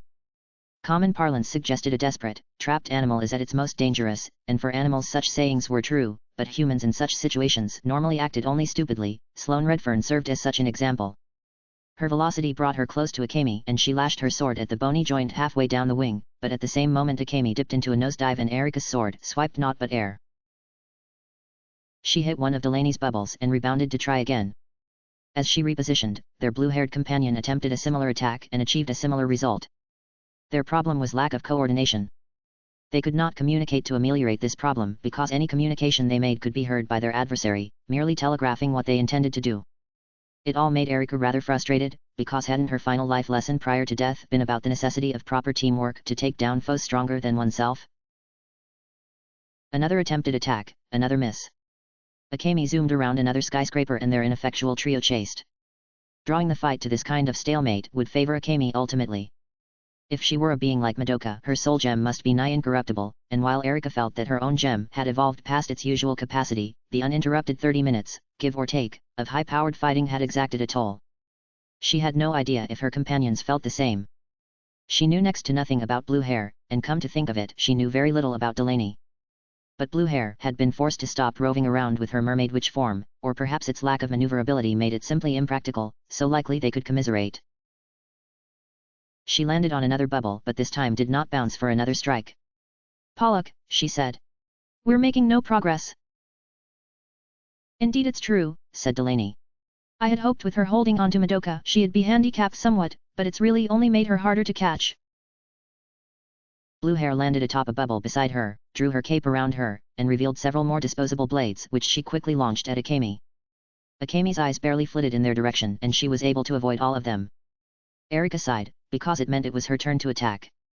When they rounded another skyscraper, she had lost track of whether they were simply cycling around the same 2 or 3 or if the city actually sprawled so much. Erika launched herself at Akemi. The attack felt token even to her and she did not even feel further frustration at its inevitable failure. She quickly rebounded off the skyscraper wall and landed back onto Delaney's bubbles. I'm going to try something different, she said. Delaney clasped her hands. Oh, very good. Blueberry said she's bad at adapting to new circumstances. I figured you two had expended all your tricks long ago, however. You're both rather one-dimensional. Perhaps so, but Erika always kept one trick in reserve. She had hoped not to have to use it until they had at least exposed some sort of weakness or pushed Akemi into a more compromised position. Honestly, however, what they ought to do is regroup inside the void where Invisible Girl Omaha, if that was her real name, dwelt so they could plan an attack outside Akemi's earshot. Or perhaps glean key tactical information from Blue Hair and Omaha themselves. Either way, the best course of action became clear. They had entered an open area between 4 towers arranged in a diamond, each with sleek reflective surfaces and pyramid spires so that they looked like prismatic crystals catching the dwindling sun to create dazzling arrays of light across the air. The openness, with no unusual protrusions or nearby walls around which Akemi could dart, made the locale perfect. She flung herself from the bubbles and did not angle her trajectory at Akemi but rather the space behind her while she raised her katana overhead. She closed her eyes and emptied her mind of needless noise, attracting and collecting the energies that buzzed inside her into a neat and tidy sphere of thought, streaks of indigo and celadon ricocheting across the firm but translucent confines of their prison, gaining velocity and speed and power. Her eyes opened and the powers she visualized with her mind's eye appeared around her katana. They brimmed with fluorescent pulse, shivering up and down the length of molecular steel. The power blossomed into a neon halo around the katana's tip, a halo that swallowed her sight and plunged the skyscrapers and the sky into effaced whiteness. Homura Akemi remained, a dark smudge on the purity of her mental landscape, wings of lazy ink's plots and a body like that of a salamander wriggling itself from Jurassic tar mires to touch land for the first time. Borask, said Erika. Her bones adopted the lightness of a bird's. The wind billowed at her back and gave her strength. Denouement. The whisper of breath that issued from her lips bid the power in her sword to release. From her body burst a stellation of copies of herself, built and fibered with thick strands of wind. The copies formed exponentially and soon littered the entire space between the 4 skyscrapers with their eye-blink movements and sword slashes. Made of no solid matter, they could travel far faster than Erika herself, faster even than Akemi despite her swift gliding motions across the stagnant air. Hundreds, thousands of the windborne forms streamed through the area. They encircled Akemi and fenced all avenues of escape, at least on a horizontal plane. One tremendous beat of her wings and Akemi dropped beneath the onslaught, dipped into a nosedive and bombed toward the concrete roads below. Erika's 1,000 wind clones pursued, buzzing about Akemi like a vicious cluster of wasps. Erika herself dropped, the energy transferred from her soul to the spirits outside.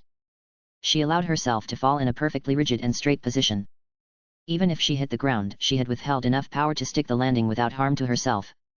Her hair rustled behind her as the wind rose to greet her. "Oh lovely, she's on the run now," said Delaney. "She's always been on the run," said Blue Hair. "That's all my power," said Erika. "Capitalize now or we must retreat." It cut the chatter at least. Blue Hair surged ahead of Erika, all of them in freefall. Her cape fluttered among the army of spirits toward the thickest cluster of wisps, where little but stray black feathers could be seen of Akemi for all the bluster around her. Even Delaney pulled ahead of Erika to remain close enough to Blue Hair for instant healing. A shard of purple light sliced through the wind. It curved in air and divided each spirit it struck into nothingness. Blue hair cartwheeled off a well-placed bubble to evade, but the arrow continued through Delaney's body and into the beyond afterward. A second arrow followed the first, and a third in a different direction, and a fourth and a fifth, and soon an uncountable number in every conceivable direction, until it seemed impossible that even a demigod could draw so many arrows with such rapidity. Several struck Erica, but she held the pendant that was her gem in one hand to keep it safe and cared nothing for anything else. Delaney did not put a special focus into healing her. They struck the ground. Or rather, Erica struck the ground, her shoes hitting the roof of a car but absorbing the force of impact with her magical reserves so that she did not even stagger. The remaining few spirits in Akemi, now fully visible between them, diverted their fall moments prior, Akemi with a powerful blast of her wings to clear away many of the remaining spirits, her bow drawn between her hands. She pulled back the string to fire at Blue Hair, but Blue Hair came down too quick and her sword sliced deep through one of Akemi's wings and into the side of her flesh. Blood streamed out and Akemi dropped to the middle of the intersection, amid mindless cars and pedestrians. The dregs of Erica's Bourrasque Denouement attack disappeared, but they had done their purpose to bring Akemi down and allow Blue Hair a solid strike against her. The severed wing flopped with a limp splatter of blood. Akemi darted backward while Blue Hair went on the offensive with renewed vigor, and the swiftness of her strokes prevented Akemi from using her time magic to heal herself. Delaney transitioned to a more offensive role, coming at Akemi from the opposite angle and using her bubbles less for defense and more to pen Akemi into unfavorable situations and reduce her options for evasion. Erica knelt against the roof of the vehicle on which she landed and caught her breath. They had dealt a staggering blow against Akemi and transformed the terrain of the battlefield. Now they need only. A portal opened beside her. She peered into the blackness and immediately Omaha leaned out, fright etched on her features. She recognized Erica with a dull gleam and drew back. "Oh. You." "Yes," said Erica. We have a situation here. Sayaka isn't listening to me." "We're close to defeating Homura Akemi," said Erica. "Nothing else matters. If my portals are allowed to decay, then it won't matter how close you are to beating her, because she'll only have to turn off time and win." Did that mean some kind of danger had entered Omaha's void area?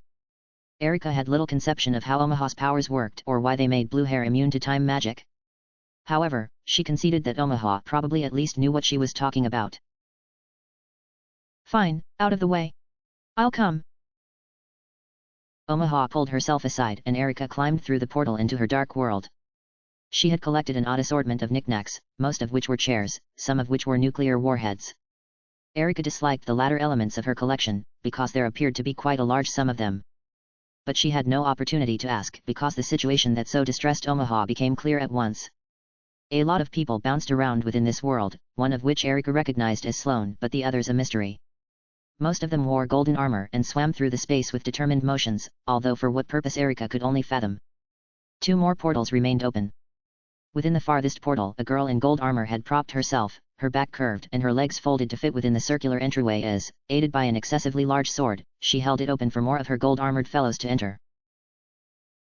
"Why haven't you closed the portal?" said Erica. Omaha clutched at her robes. "Because that stupid girl with the big sword is in the way. She... I didn't even know they could be held open like that." This all seemed pretty ridiculous.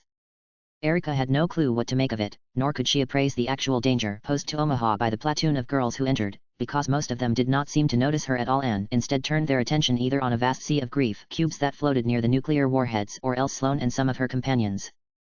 Erica got the distinct impression that about 1,000,000 things had happened since her death and the amount of explaining it would take for her to comprehend such an extreme quantity of shenanigans was simply insurmountable. "I could alter the rules here so nobody's magical powers work, but it would also stop my powers and make all my portals disappear. Which would be bad for Sayaka. If you can alter the rules of this space, why can you not alter them so everyone's powers stop but your own? Because the purpose of rules is that they apply to everyone. They can't be broken because one person wants to." She spoke with bizarre conviction and Erica was unsure whether she had actually handicapped herself with such an explanation or if she was merely trying to explain a power she legitimately did not have. To think of it wearied Erica, even though the moment she entered this formless and empty void her fatigue from using her finisher vanished. Not to the point that she felt rested and well, but to the point she felt neutral and benign. "We're making progress against Akemi," said Erika. "All you need to do is hold out until we finish her. They're not even attacking you, and Sloane is fighting them to keep them back. It's not about me, do you understand anything?" Omaha pawed at her own face. "They're taking the cubes. Without them I'm powerless." Erika decided to assume the cubes were important because Omaha said so, although honestly she had little reason to trust the girl who had more or less killed her.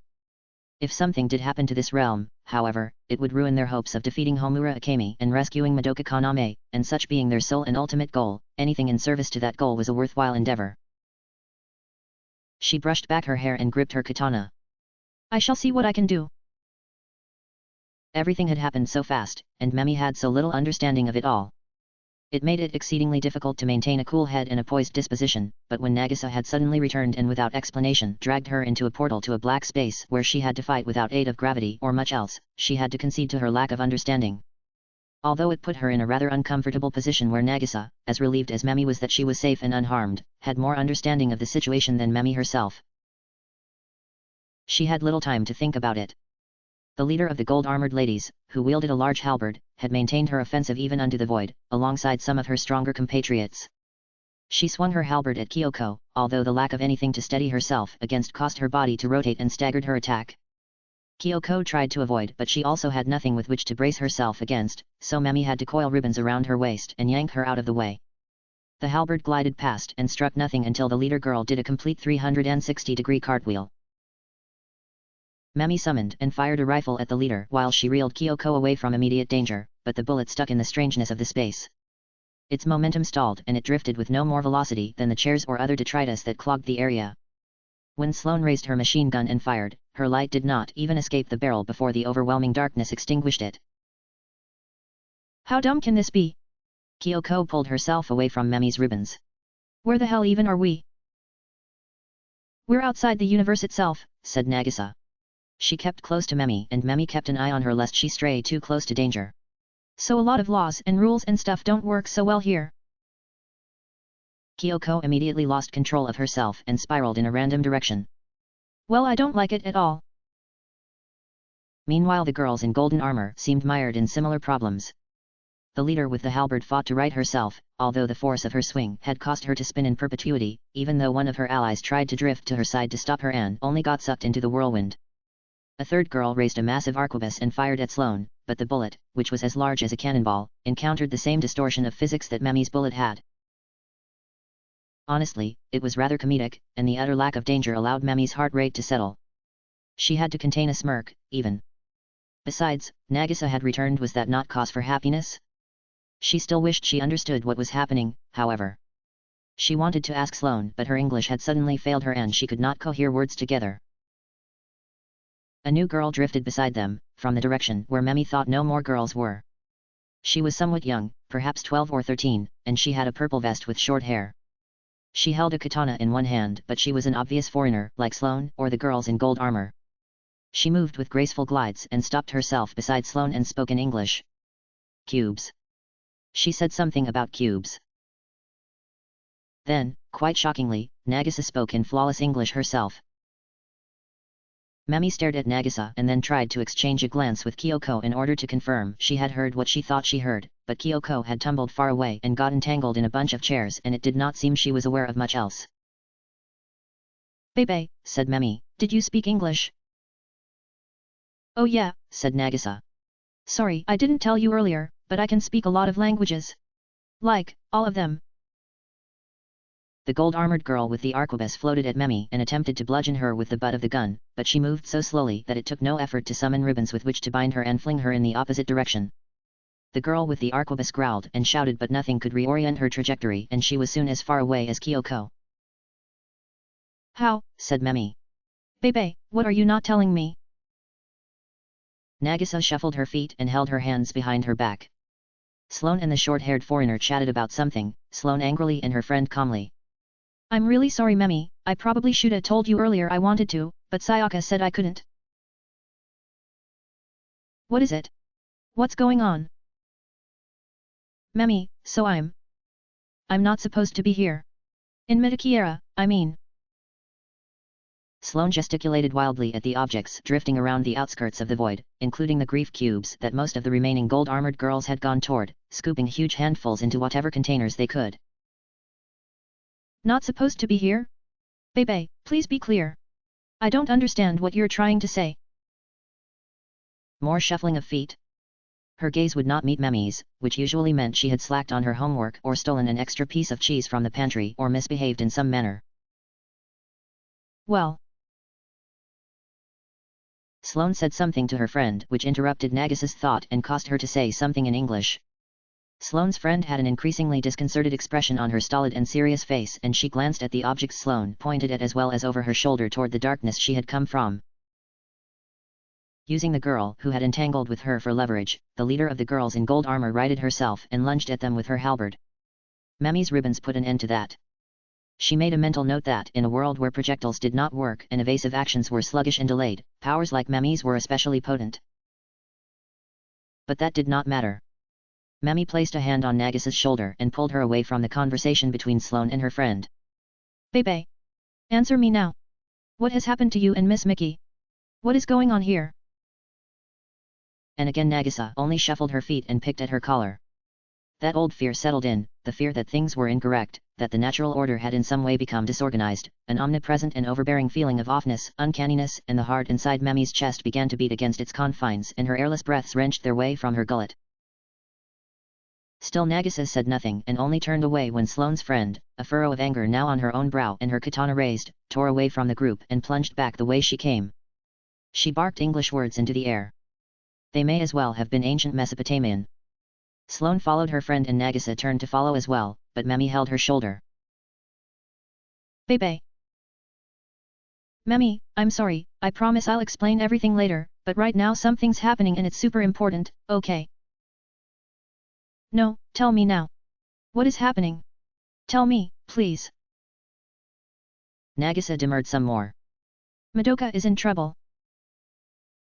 Madoka? Miss Kaname. Mami blinked.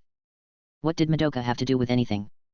She had not even gone missing like the others, Mami had kept in contact with her up until a few hours ago. She was at Homura's apartment. Yeah, Madoka. She's really important. A lot of things in Magica aren't what they look like, but it's really hard to explain right now. Can you trust me, Mami? Please. Sloane's friend in the darkness continued to shout, although her voice came out distorted and muffled due to the void. She seemed to repeat the same word Homura? No, different, Omaha. Omaha.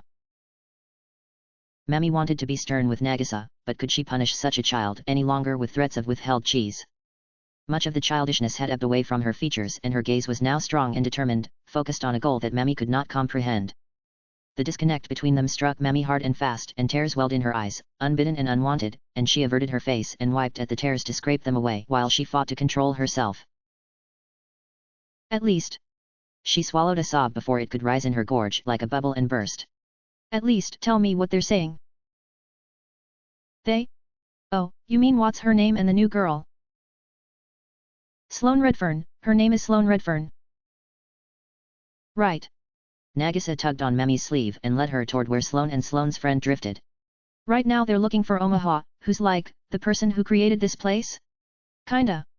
This place always existed and will always exist, because it's outside the universe. But Omaha found a way to get here and go back. Outside the universe? What words were these? How did Nagisa, who struggled with long division, understand what she said?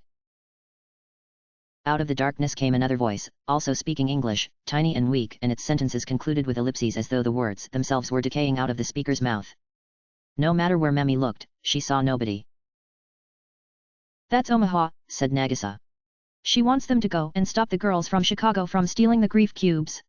If they take them all, Omaha won't be able to open portals anymore. At least that's what she says. I personally think she's lying. Although having the cubes is good for us because it lets us fight for a long time if we have to. Fight who? Fight who, Nagisa? Nagisa kept her eyes low and said nothing. Sloane's friend with the katana, however, shouted a great deal, staring into the sky although nothing but darkness lay there. Sloane herself interjected once or twice. Oh, said Nagisa. This is the important part. You see those bombs over there? She pointed at some objects Memi had never thought to be bombs, half shrouded in darkness as they were.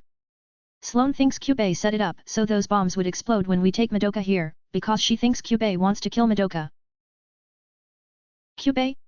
Madoka? What? How could this be real? The nebulous black space mocked her from all sides. Could this be a dream? But so many years of fighting in wraith miasmas had made her adept in knowing when she was awake and when she slept. Omaha's voice spoke. She was interrupted by Sloane, and soon everyone began to speak on top of each other, in a twisted melee of words from which nothing intelligible arose. Omaha doesn't think Kyubey is capable of doing it even if he wanted to, and she doesn't think he wants to because she thinks he's her friend for some reason? And Sto's friend, whose name is Erika I guess, says that in order to bring Madoka here a portal will have to be open, which means Kyubey could transmit a signal or something, even if he only had a brief moment to do it. I dunno, it's all pretty complicated. Sloane's talking about how it doesn't matter how he would do it, and Omaha's whispering too quiet to hear. The shouting match continued. Memi glanced over her shoulder at the space behind her. Broken and aimless chairs drifted among girls in gold armor. A girl in a lab coat clung to a crystal, and on the fringes lurked ominous shapes bombs. Sloane's voice cut above the others and the others fell silent. She sputtered a long and twisted sentence and fell quiet, her eyes searching the dark for Omaha. A silence fell and Nagisa said. Sloane wants to know what Omaha planned to use the bombs for. She thinks that Omaha intended to lure Homura in here and blow up the bombs as a last resort if nothing else worked. She says that was Kyubey's fail-safe plan. Homura? Omaha spoke. Omaha says the bombs were for a different reason. She says the fail-safe plan didn't need the bombs, because if Omaha lured Homura into here, which would be easy because it's the only way Homura could ultimately win, then all Omaha would need to do is kill herself and Homura could never escape. What? Said Memi. Nagisa folded her arms. It's true, of course.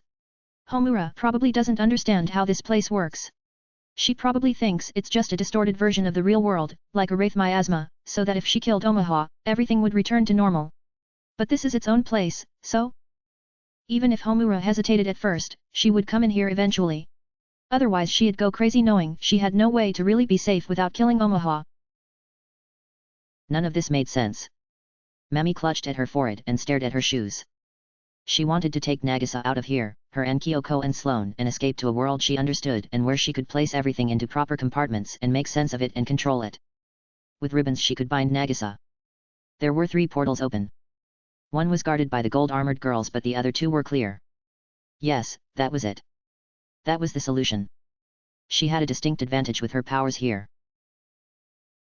Sloane cut off her thoughts with a quick, terse sentence. She wants to know, then, what the bombs are for, said Nagisa. Nobody spoke. A severe and inviolable silence reigned over the area, even though the girls in gold armor seated in the background. Memi placed her hands on Nagisa's shoulders. She could take Nagisa and probably Kyoko with her at one time. She would have to return for Sloane, if she chose to return. No. She could not just abandon her. She would return. 100 portals opened at once, below them. Memi drew back because for a moment she thought they would all be sucked through into the world beneath, but they continued to drift in the space. The portals formed a neat checkerboard pattern, perfect circles staring onto a vast cityscape Metakiera. No, wait. Not Metakiera. Each portal looked onto a different city. She recognized Tokyo and Paris and Moscow and Seoul, and Washington and Rio de Janeiro. She recognized Sydney and its opera house, Shanghai and its strange towers, Istanbul and its Hagia Sophia, Athens and its Parthenon, Mecca and its Black Square. London, Rome and Berlin. Kyoto, Mumbai, Singapore. Even Metakiera itself amid all the other cities, the cities Memi had always wanted to visit, the landmarks and buildings and cultures, and for a moment she stood suspended in awe of it all, the entire breadth of human society and culture stretched before her in a wide panoply. Oh no, said Nagisa. Memi turned to her. What do you mean? The dark objects in the far reaches of the space began to move, notable because nothing else in the space moved, neither the chairs nor the cubes nor any of the assorted people, the gold-armored girls and the girl with the crystal and Kyoko and Sloane's friend staring silently at the array of portals. The dark shadows, vague shapes, filled the space above their heads, above the windows to the cities of the world. Nagisa broke away and zipped toward one of the portals that had always been open, the one closest to them that looked onto a busy city intersection. Mami went after her, hesitant to stop her because she had no idea whether she ran toward danger or away from it, unsure of anything and paralyzed by her uncertainty, but she knew she must stay with Nagisa no matter what, so she used her ribbons to seize the chairs nearby and propel herself. The ribbons allowed her to move fast, but not as fast as Nagisa, who reached the portal and leaned out and shouted. Sayaka! Sayaka, Sayaka, Sayaka, she's doing the thing! The thing! When Mami reached her and peered over her shoulder, she saw Sayaka and another girl fighting what couldn't be Homura. Surely her, but with a long black wing and another severed stump, blood pouring down her side as she wielded a bow Mami had never seen before. She clutched Madoka under one arm, which somehow did not impede her ability to use a two-handed weapon.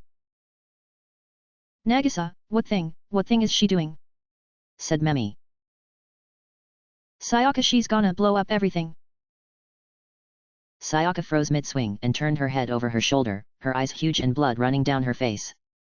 Her cape stuck to her back and she said, "Tell her I only need more time, damn it. There's no need for that yet." Then she rolled into a cartwheel to avoid a purple arrow from Homura's blow and swung her sword at Homura's body. Why were they fighting? Mami had always detected a hint of animosity between Homura and Sayaka, but to descend to this inconceivable, inexplicable. She grabbed Nagisa by the shoulders and pulled her close to herself, and although Nagisa struggled to escape, she did not let go because she could think of nothing else to do, nowhere else to go, to escape the confusion that had enveloped her. The bombs fell through the portals and onto the cities below. The cars on the street with Sayaka and Homura and the third girl stopped. The stoplights went black and the lights within the glass towers disappeared. The glass shattered. The world went an almost pure white with only edges of outlines within. Mami seized Nagisa's head and tucked it under her arms, pulled her away from the portal as cataclysm swallowed the city beyond. A horrid shriek of metal and conflagration swarmed, followed by the radiating pulse of heat that seared the flesh on Mami's skin and ate at the fabric of her sleeve, filling the air with flecks of charred paper. She burrowed Nagisa deeper into herself, covering her with as much body and ribbon as possible. The portal beside her turned from white to red and the heat and sound for a moment nullified, even though heat and sound pulsed from the 100 portals across the bottom of the void. The red bubbled against the portal, squeezing its way in, forming a convex lens of crimson that Mami, although her eyes sizzled, found her attention drawn to. The convexity of the red surface extended, rounder and rounder until without warning it burst into a deluge of liquid and through the portal rushed Sayaka Miki and the unknown girl who had been with her. They flowed into the space and the red liquid flowed over Mami and Nagisa and healed the surfaces of Mami's skin that had dissolved from the heat of the blast, but as soon as the liquid sloshed through the portal the heat and overwhelming light resumed. Then all portals turned off at once. 3 in the morning in Fargo, North Dakota. Damn cold and swallowed in snow. The magical girl formerly known as Anoka, now little more than a lily chong, trudged down a main street wrapped in jackets too thin to stop the trembling of her skin-bare arms and the drip-drop of her runny nose. The alleys and streets were all dark, nobody stirred in a night like this in a city like this. Well enough Lily knew these cities and towns, but she had hoped she wouldn't have to see them again so soon. Minneapolis had been nothing after all. A bust. Baloney. Getting back was difficult. Especially since she no longer had Gwen. Or anyone but her own self. She knew most likely how this story ended, a frozen corpse on a roadside somewhere. Except in her case probably not even a body. But she ain't dead yet, so she'd try her hardest.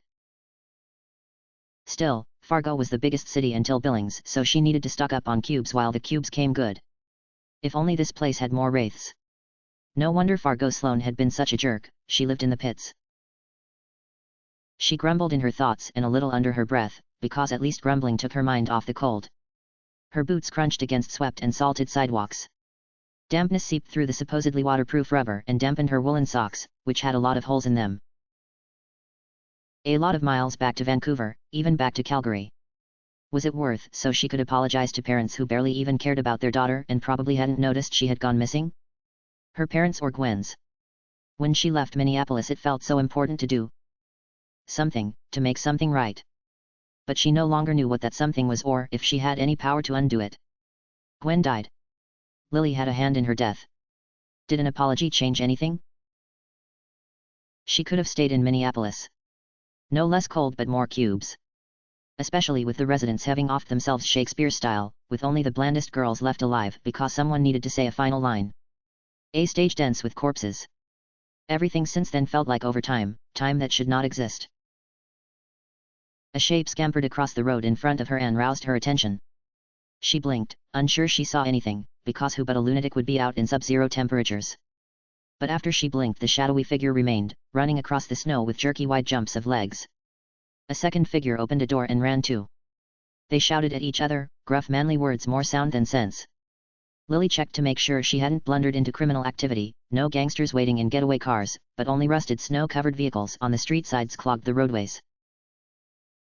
She followed behind the two men, moving quickly with her hands in her pockets, keeping her distance even though neither seemed particularly interested in their surroundings. They spoke in hushed but stark whispers. Lights turned on in the squat structures around the street. More slumped figures streamed outdoors that before had seemed welded to the backdrop. The hell was this? What were these people doing? Mass delusion? Or had the cold taken Lily so thoroughly her eyes made stuff up? A crowd gathered around the two men. Men and some women and no children but mostly men. Fear laced their whispers, but their words remained unknown to Lily. Who were these pilgrims? The mob rounded a main street corner and came to a pickup in the middle of the road with the bed open and men crawling across it in flannel jackets and furred hats. The mob stopped in front of the truck as though the truck had been their destination the entire time. Maybe it was, because they all went silent without a command from anyone. Lily drew up the back of their thick cluster and stood on tiptoe to try and see what was in the truck, but broad shoulders and bobbing heads blocked her. She did, however, hear the crackle of a radio. We are receiving reports. These are verified eyewitness reports. The cities of New York, Los Angeles, Washington, Toronto. We are receiving reports. The president, we believe, is still alive. I repeat, we believe the president is still alive. Whispers electrified the crowd. Faces turned toward each other, chapped lips expelled gusts of white breath. Their terror took on a physical dimension and seeped into Lily's own psyche. What was all this? The radio continued. Yet unverified reports. Mexico City, London, Paris, Madrid, Rome, Berlin. No word on who has perpetrated these attacks. If you're just joining us now, we believe an attack has transpired. A worldwide attack. Not only the United States. Someone in the crowd, a woman, screamed, and the chaos began. 21 people inhabited the space between universes, the empty and formless void with uncertain rules and a large quantity of chairs. 12 of the occupants hailed from Chicago, and, having seen what they had in the portals before the portals closed, they clustered around their leader, the girl named Lakeisha Cabwe and known as Cicero. Cabwe told them to remain calm, maintain their discipline, and continue siphoning the grief cubes from the void into their own possession. Soon the portals would reopen and they would regroup with the 8 girls who had been left behind in Magica. Confidence imbued her words and the girls absorbed the confidence and became confident themselves. They did as ordered and Cicero oversaw their work. Serena Russia, known as Hennepin, clung to a crystal she created with her magic and tried not to admit to herself she was scared. Kyoko Sakura struggled against a cluster of floating chairs that had seemed to magnetize to her flailing arms and legs. She fought to move closer to her friends, but her frantic motions only pushed her further away. She thought she saw Sayaka in the distance. The thought made her struggle more and propelled her deeper into the void. Erica Dufresne and Sloane Redfern, known as Winnipeg and Fargo respectively, shouted at the Warden of the Void Realm. The shouts were mostly of raw emotion and had little semantic content. Redfern used ample expletives while Dufresne made do with severe gesticulations to convey her fury and disbelief. Delaney Pollock, known as Regina Saskatoon, cured her irradiated body with magical blood and straightened her robes. Mami Tomoe clutched Nagisa Momoe in her arms and refused to relinquish her despite Momoe's struggles. Although any danger to either of their persons had long passed, and truthfully had never existed, because the void filtered the nuclear blasts that had osmosed through the portals to severely dampen their effects, Tomoe displayed no signs of altering her behavior. Both Amo girls were covered in Pollock's blood. Sayaka Miki, also covered in Pollock's blood, and good thing too, because she had suffered the worst of the nuclear explosion that engulfed Magica, and most of her had eroded away before Pollock enveloped her in a bubble and pulled her into the void. Although one could argue that Miki's own healing prowess would prove sufficient for recovery, gripped 2 of her swords and turned her head left and right in search of the girl known as Omaha, seeing nothing else in her anger, and not seeing Omaha for reasons we will discuss in the next paragraph. The girl known as Omaha could not be seen because her magical powers allowed her to disappear at will, and with so much excess energy from the grief cubes and within a realm defined by lack and emptiness, her capacity for disappearance proved even stronger, so that she could ebb away her own existence until she could disappear from even herself. The voices of her guests filtered through the negative space and reached her only through osmosis. Mickey, what did you do?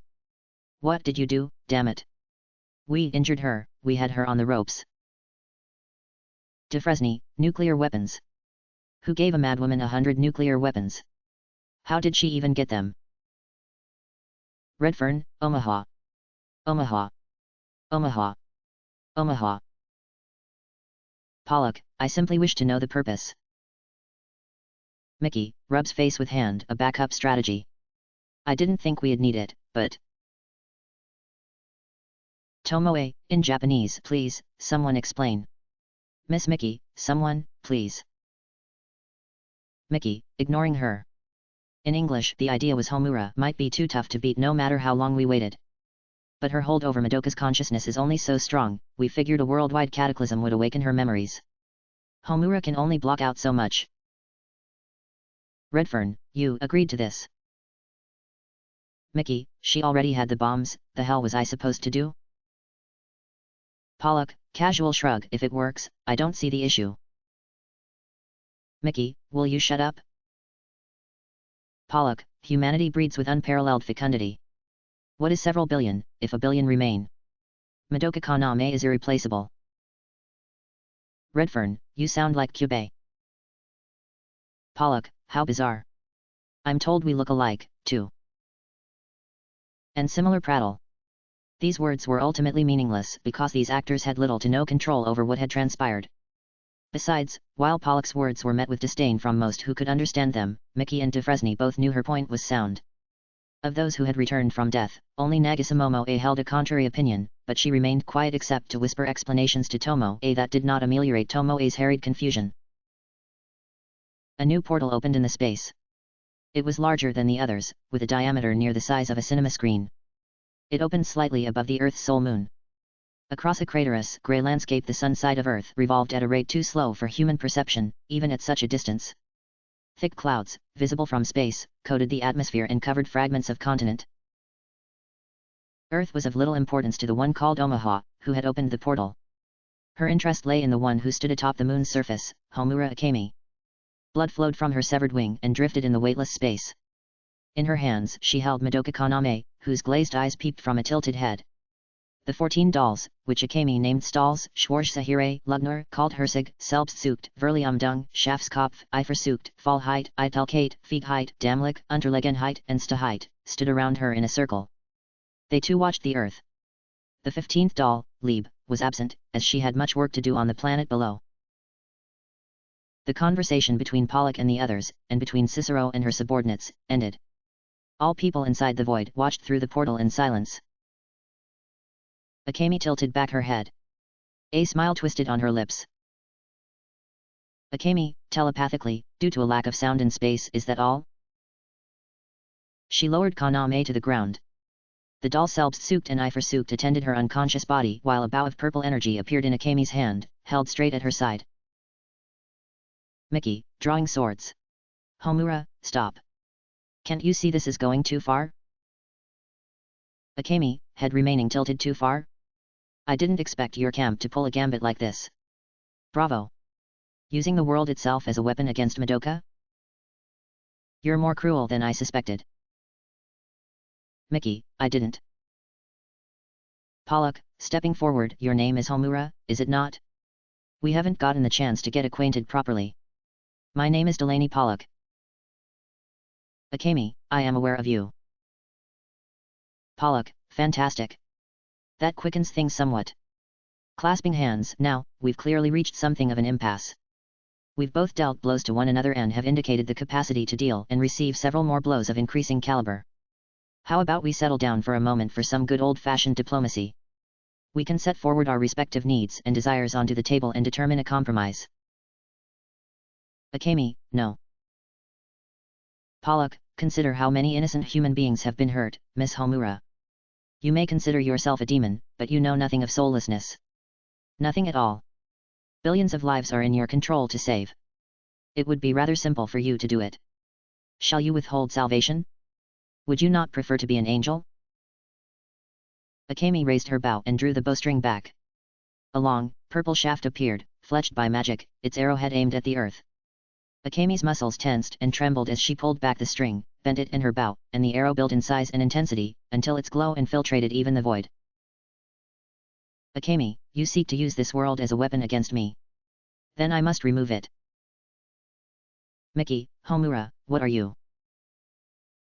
The arrow swelled to gargantuan proportions, until it no longer seemed to fit within the narrow confines of the bow, until it stood a length that extended beyond both ends of the cinema screen portal, until Akemi and her 14 dolls and Kaname disappeared beneath the hue.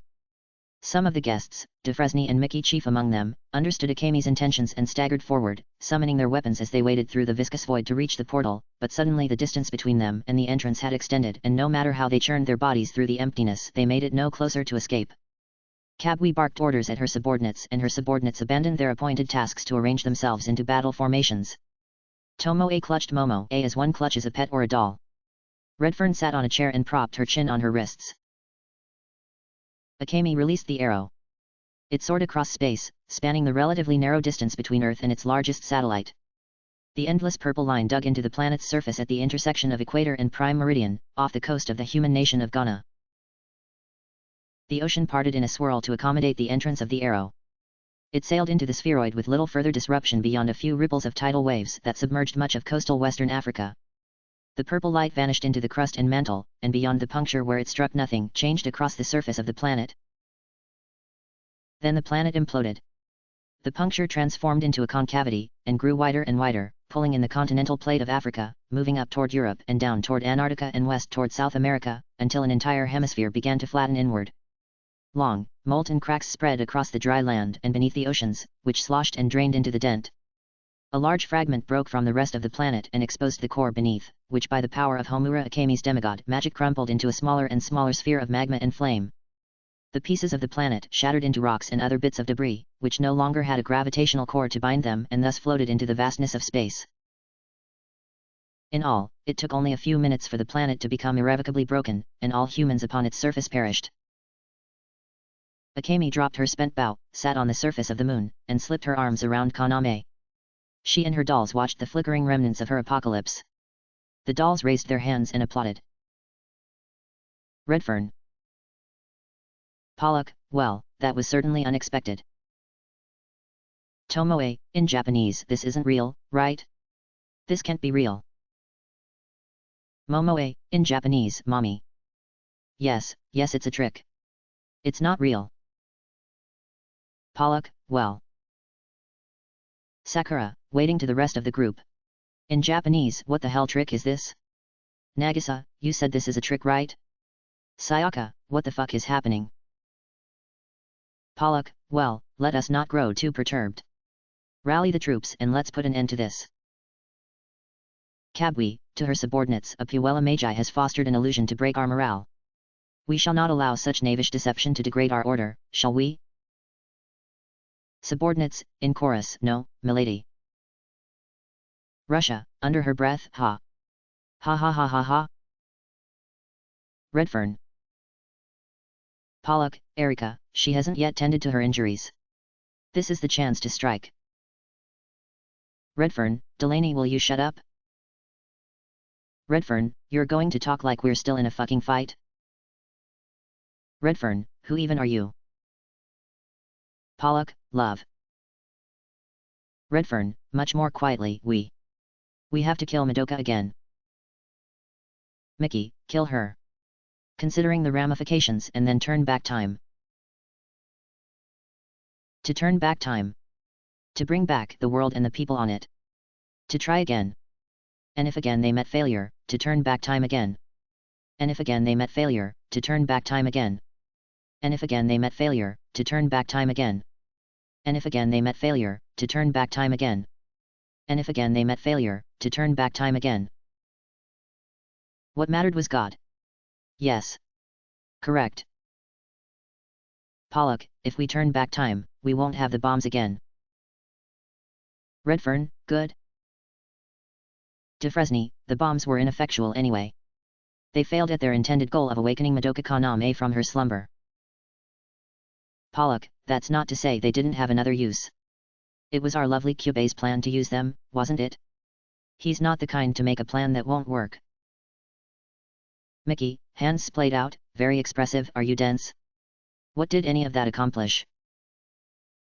Pollock, with the world destroyed, it won't be long for Ereshkigal and the rest upstairs to notice what happened. She'll be hesitant, but eventually an entire army of our kind will be mobilized to assist. Against such numbers, not even one with Homura's power can stand against it. Pollock, turning on a heel for dramatic effect. Thus, the current situation is quite beneficial. Redoing it for a more optimal outcome with success so close is simply illogical, right my loves? Redfern, more optimal? Delaney, Earth is toast. Gone. We failed. Pollock, you failed, perhaps. The universe is not solely Earth. Sloane, love, I know you feel you're still important here, but allow me to converse with Erika and Blueberry for a moment, Momoe, you're crazy. No. She's right. Somehow. Momoe, Madoka would never want this. She gave up her own life, her own existence, so people on Earth could be happy. Yes. And as such God is good. And as such we must forfeit our lives for her sake. On the lunar surface, Akemi clutched tighter Kaname and flitted wide eyes at the portal to the void. Momoe, if we saved Madoka at the cost of so much suffering, she wouldn't want it. She'd be so sad. Life is transient, God is eternal. The Bible and her friend told her so.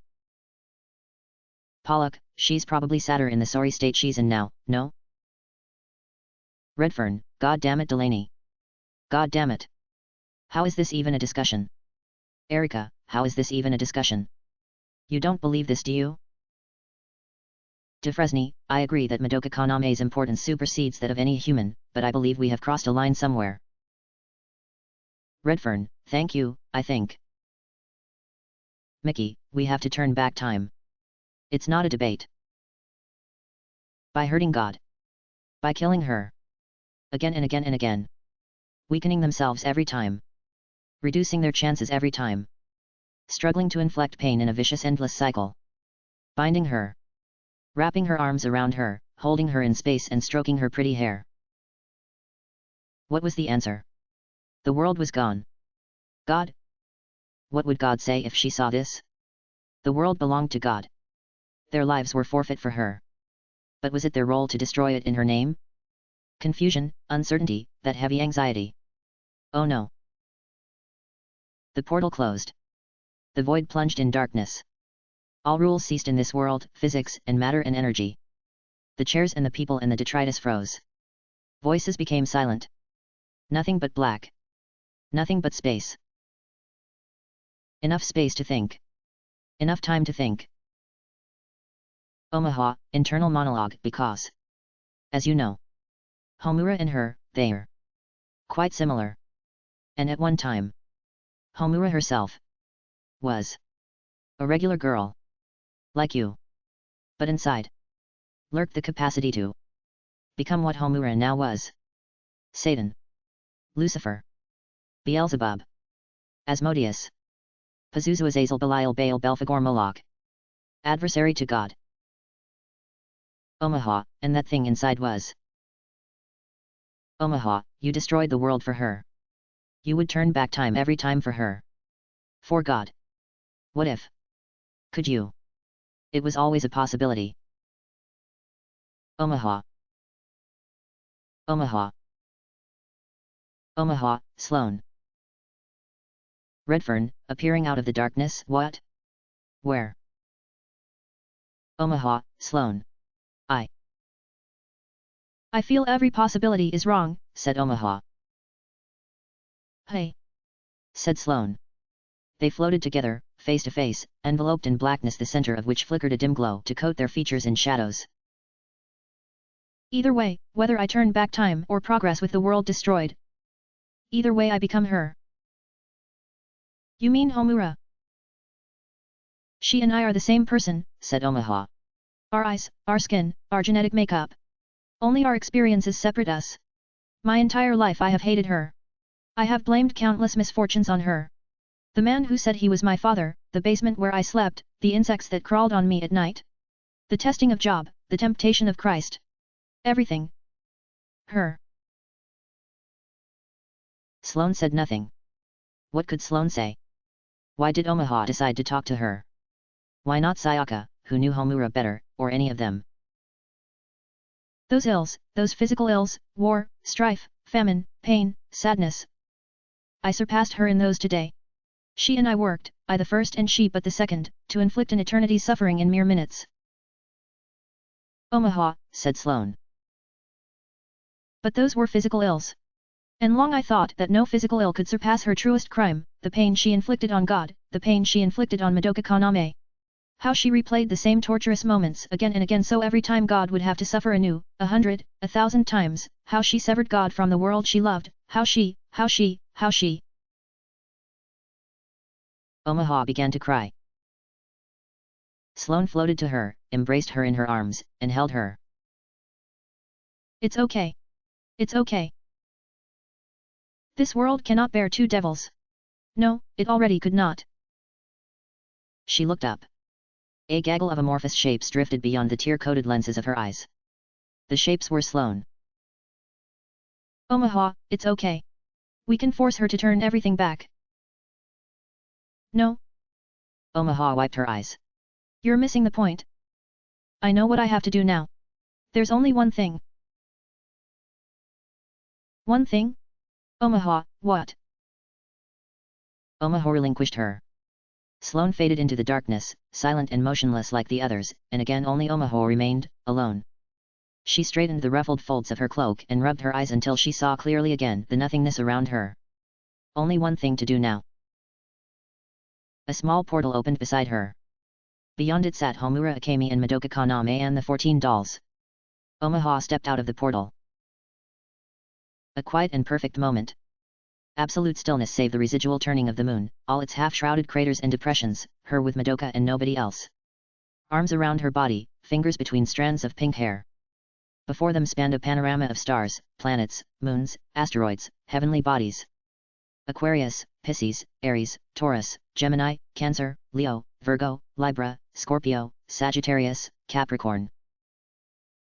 If this moment might last forever. But she had not finished yet. The girls Omaha had salvaged would prepare for a final assault. The law of the cycles might spit out a few more seraphs, or a few thousand, or a few million. Well, but time would destroy them. She extended her arm and stopped it, even though to her nothing seemed to stop, so still the universe had been before. Now the law, bound by her power, could not muster its forces to usurp her. It ruined the vista, however. Made the pretty colors grey. The portal opened behind her and she tensed. So soon? They had seemed at odds last she heard, she expected more time for them to plan. Well, time made no difference there, so perhaps they had spent an eternity in preparation. Well. Let them come. But they did not come. Only the one, Omaha. She hovered slightly above the ground, her feet dangling, her arms limp at her sides, her hair in scraggly bands down her shoulders. The portal remained open behind her, its void attached to her back, strung in wispy tendrils to the dark robes of her cloak. The blackness swirled behind her, growing, spreading across the lighter blackness of space. In its void appeared the faces of those inside, whose names Homura recalled in the databases of her almost infinite memory: Miki, Nagisa, Defresni, Pollock Tomoe, Sakura Kabui, Seward, Black, Yankowski, Abgarian, Galloway, Duinter, Nguyen, Hodgkins, Weir, Schonbog, Rojas Russia Redfern. Homura braced for their attack, cycled stratagems for whatever formation they took against her. But no attack came. The other faces remained behind the portal and only Omaha stood outside it. Her glasses glimmered in the rays of a nearby star. Homura grimaced to look at her, for she looked exactly as Homura had, an eternity ago, a different time and universe. Homura, I want to talk to you. Talk to me? Yes, you. I give up. I surrender. You can kill me if you want, but I want to talk to you first. Homura's eyes narrowed. She surveyed the surroundings, surveyed Omaha. The trap. It had to be somewhere. Her dolls looked too, and because they knew her thoughts and countenance, they shrugged. Voices filtered from the portal. Omaha, what are you doing? Get back in here! Are you nuts? Omaha held a hand, the one with the bracelet with her soul gem, to her chest. The fingers of her other hand worked with methodical and diligent motion to remove the bracelet from her wrist. What trap?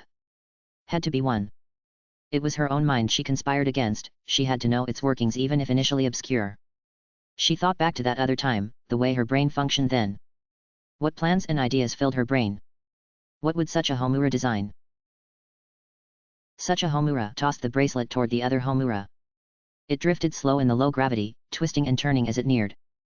Homura's eyes widened. She reached for her bow. The words returned to her, a trap at any moment, portals could open on every side of her. She remained vigilant, did not move until the bracelet bounced against her shoulder and she reached to catch it in the hand that had stroked Madoka's hair. More protests came from those in the portal, but some power seemed to hold them back. The bracelet was thin and smooth in Homura's hand. She could crush it easily. In an instant. You can crush it easily, said Omaha. In an instant. And I will die and the portals will close and all those inside will remain inside forever. Perhaps.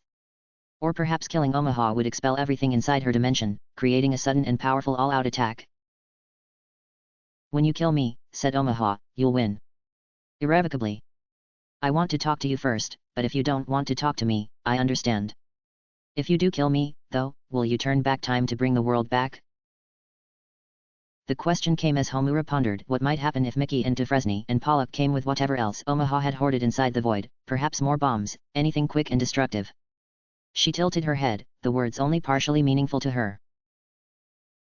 Omaha repeated, when you kill me, will you turn back time to bring the world back? Homura considered. If your goal is to trade your life for a bargain, you've made a grave error. Yes. The world was dangerous. The world was unnecessary. Her and Madoka and her, this moment forever, what else was needed? She had thought these thoughts before, but when the world still existed it seemed somehow forbidden to destroy it, as though the mythic power of its celestial existence held sway over her, but in a single moment, that power gone, she wondered why she had ever harbored trepidations. Why she had let Mickey and Tomoe and the others live. What thought process made them necessary? Only burdens. I see. Omaha closed her eyes. Will you permit me a conversation, at least? Her gambit had to be that killing her would open her void and drop her final attack. A conversation gave Homura time to prepare. Or was the conversation a distraction? Was she now opening voids around the moon and depositing her soldiers in key locations for an ambush? The faces in the void behind Omaha remained unchanged, the most critical members, the ones who had returned from death, accounted for. Only a handful of the Chicagoans escaped her vision. Very well, said Homura. She placed her bow against her leg and wrapped her arm again around Madoka. Her other hand held the bracelet and Omaha's soul. Omaha expelled a breathless breath and lowered her eyes. She looked so pathetic. So repulsive. And yet Homura could not wholly despise her, despite everything she had done, everything she had been party to, all her deceptions and designs. A single stirring nugget of pity from a pit inside Homura she thought long filled with love for another, for Madoka. A kernel, an ember. I love Madoka Kaname, Omaha said. You may scoff. I know I've never met her. Never heard her speak. Never touched her. But even so, I love her. I love her more than I love anything in the world or the universe. I love her more than my one friend. I love her because she is so good, so perfect, so full of love for everyone else, even someone as disgusting and repulsive as me. That was the first thing I heard about her, that she loved me, even me. Me, alone in a basement, dark and unseen by anyone. Even so, she could see me and love me. Charcoal bones festered in Homura's skin. I love her because I hate myself. Because I have no happiness, because I have nothing but emptiness, but still she loves me, and so I loved her back because her warmth meant so much to me. I would do anything for that love. Do you? Do you love her too, Homura Akemi? Said Homura, clutching Madoka tighter to her, so that her head lolled against Homura's neck. You equate your love of her to mine? To mine? Have you any idea how much I love her, and what I would do for her, and what I have done for her? Have you any idea at all? I know what you did, said Omaha. Miss Mickey told me. You turned back time so many times to save her from a fate that seemed unchangeable. No matter how much it hurt you, no matter how many times you saw her die. I know. I know. And you would do it again. Yes, said Homura. Yes. I just want her to be happy, said Omaha. I was willing to let myself become a monster to swallow her anguish. I was willing to destroy myself so she would live. Because I hate myself and I love her. Why must she have misfortune while I'm alive? I am the one who deserves to die. Why is it her who suffers? Homura lowered her head and her bangs covered her eyes. She clenched her jaw. I love her because she loves me, said Omaha, even though I hate myself. So I would do anything for her, no matter how evil, no matter how depraved, as long as it made her happy. When you hate yourself, sacrifice becomes such a trivial thing. Such a thoughtless, immediate action. It feels almost natural.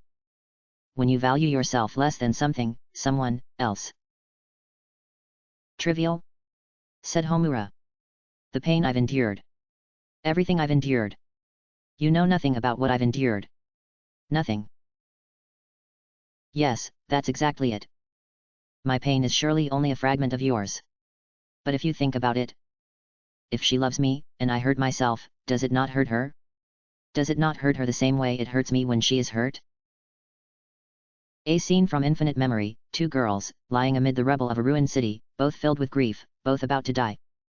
And one takes the grief of the other so the other may live. And if Madoka loves everyone, said Omaha, everyone in the whole world, which is exactly why she is so good and so worthy of love, how much does it hurt her when? Her voice trailed off.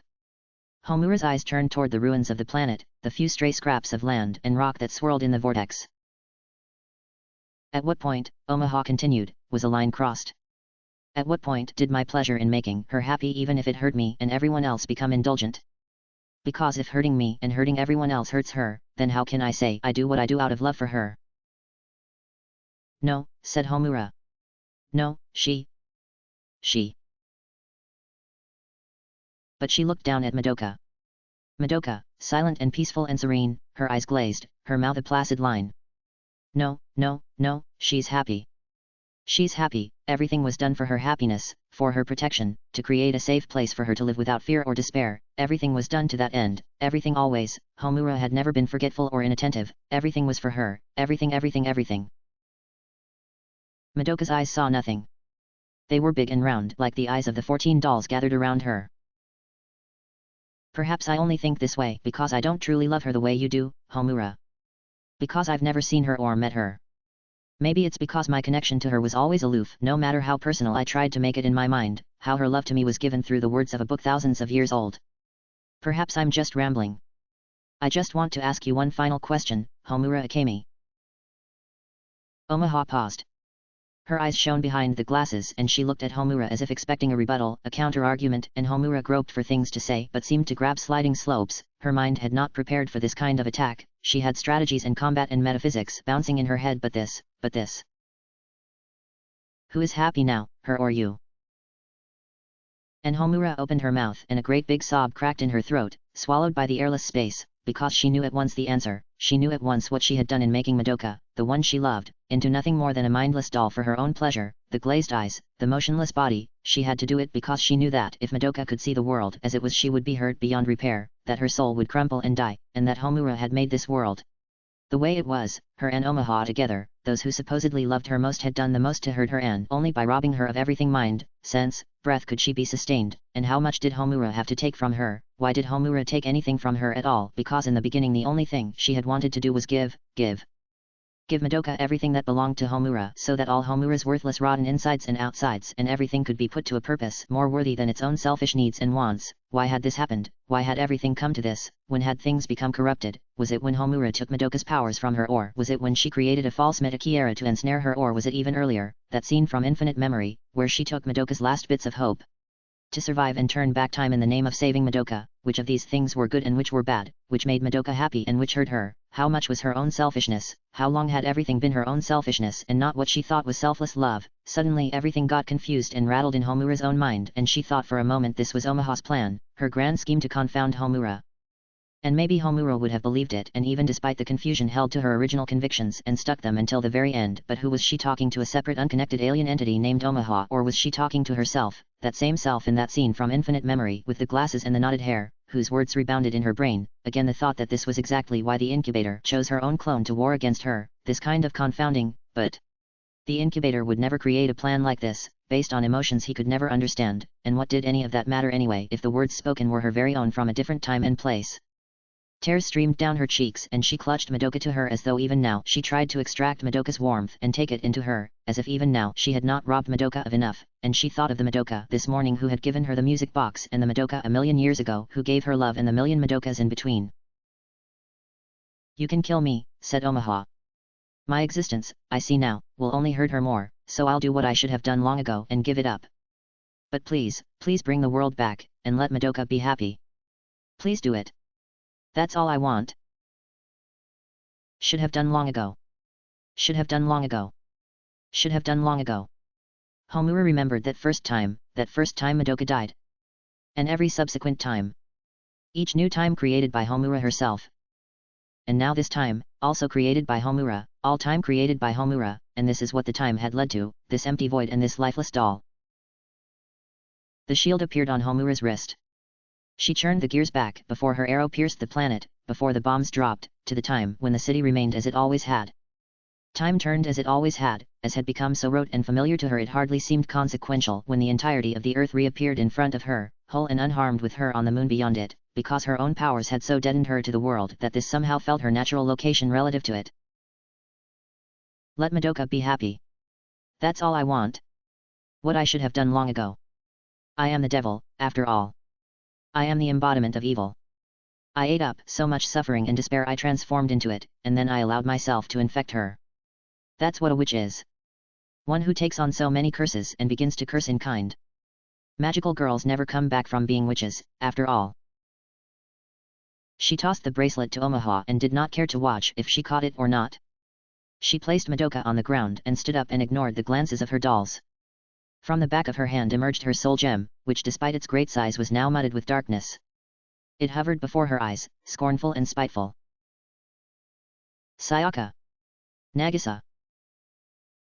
"Homura," said their voices from Omaha's void. "Homura. I realize I have made some foolish errors. Please keep Madoka company and make sure she's never lonely, okay?" She lobbed her soul gem.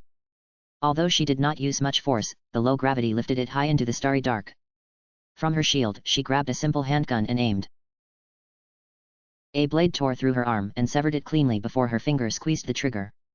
The arm and the shield floated, connected to the stump of her arm by a string of suspended blood.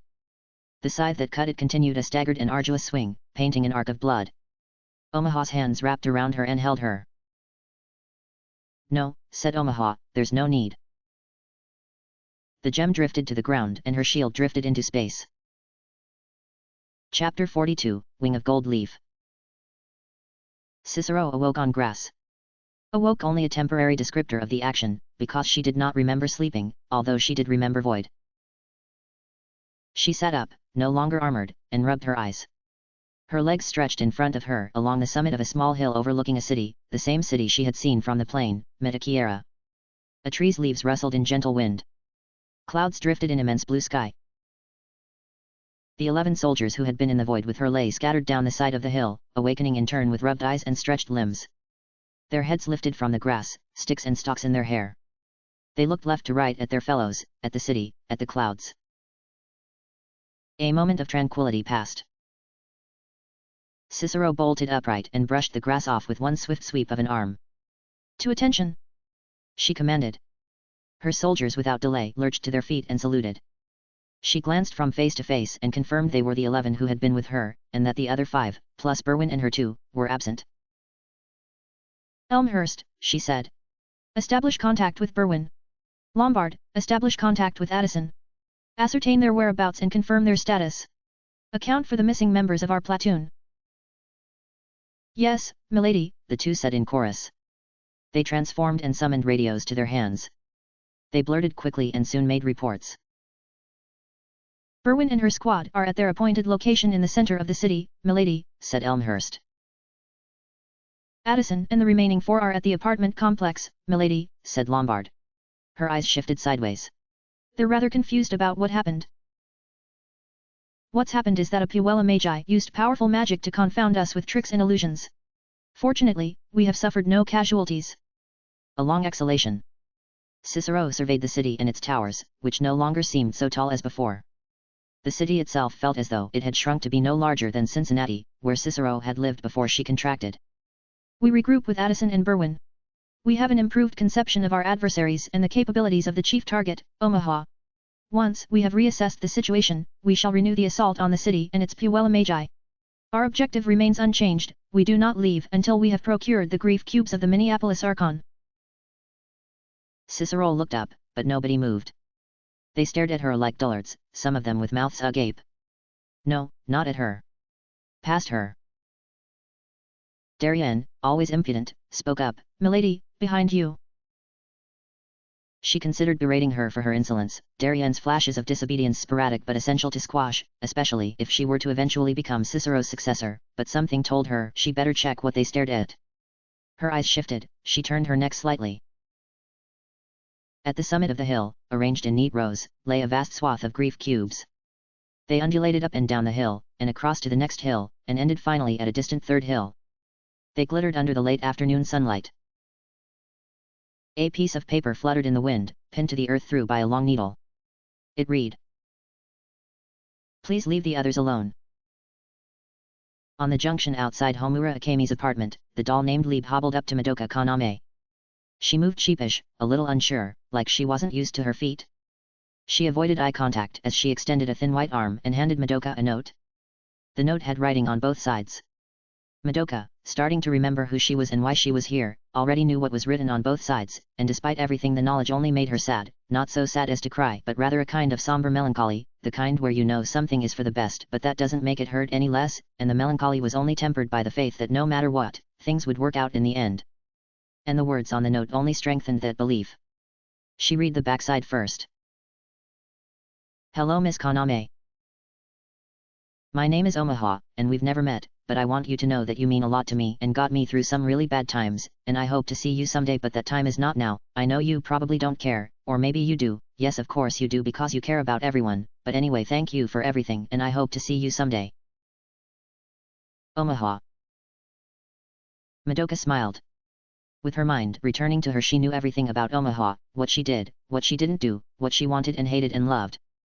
She really was a lot like Homura, with the same things that were so nice and kind about her, and also the same mistakes. But people always have the chance to change. Even if they can't, there's always that piece of them worth saving. She turned the note over. Madoka. I know what I have done. I was very selfish and I see that now.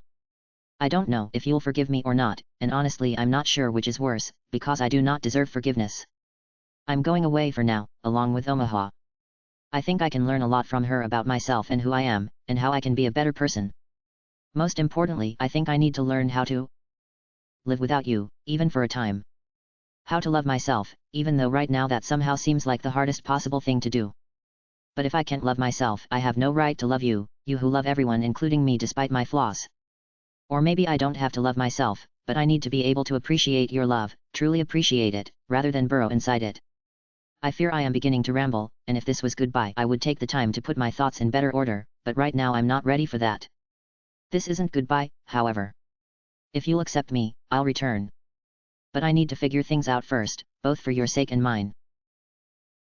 The increasingly shrinking font bunched up at the bottom of the paper without an inch of extra room. As before, Madoka understood what Homura meant, even if Homura hadn't communicated it very well. Of course Madoka forgave her, although it wasn't like her forgiveness was some huge important thing.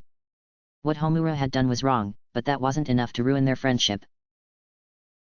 She would have a lot of time to dwell on Homura and what had happened, but now it was important to wrap things up in Metakiera. She patted Lieb on the head. The other 14 dolls stood in a bunch behind her, their eyes low, their feet toeing the cobblestone, their hands clasped behind their backs. Thank you for giving me this. She smiled to each in turn. Did Homura leave you here alone? Some of them nodded. Don't worry, I'll make sure to take care of you all. They were pleased by this and clapped their little hands. They gathered around her, less shy now, and clasped at the long flowing strands of her dress, which had begun to manifest as her consciousness ebbed back into her and the occluding barriers dropped. Across the cobblestone scampered a small white creature. The dolls pulled away from her and drew spears like thin pins, but truly there was no danger. Madoka placed a gloved hand on the head of the nearest stalls, and stepped between their ranks to approach the incubator. "I find myself again confounded," it said. A rare occurrence, although it has become more common as of late. It squatted on its haunches and batted an ear with its back paw. "Did things not go as you planned, incubator?" "Not exactly. In fact, we're unsure what exactly transpired. One moment Miss Akemi was locked in combat. The next, you have awoken and Miss Akemi has disappeared. We can only assume manipulation of time was involved somehow. However, the outcome has proven fortuitous to the universe. You have been freed. Miss Akemi's arbitrary laws can no longer be enforced on us." Even toward this creature, although she knew its grander designs had called for more than this outcome, she felt no ire. It, too, did what it thought right for itself and for existence altogether. Its methods, although cruel, had ultimately pure aims. And yet such aims meant nothing if bought with suffering. "I hope you take this ordeal as a warning not to meddle any more with the emotions of people," said Madoka. "Everything that came to pass stemmed from your actions." The placid face smiled back. "I am aware." "Good. I know you're one to learn from your mistakes." She considered the 15 dolls gathered around her. "Nonetheless, I'll have these dolls keep an eye on you. Do you guys think you can do that?" "Ga," they chimed in chorus. It became a song, they nearly cheered it, running around Madoka in circles.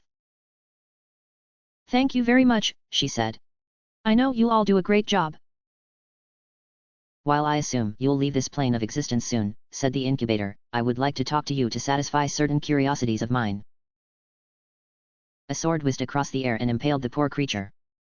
Madoka flinched from the sight, so much for godliness, while Sayaka skittered beside her, another blade already drawn. She regarded the dolls, who stared back agape, and grabbed Madoka by the shoulder. "It's you," she said.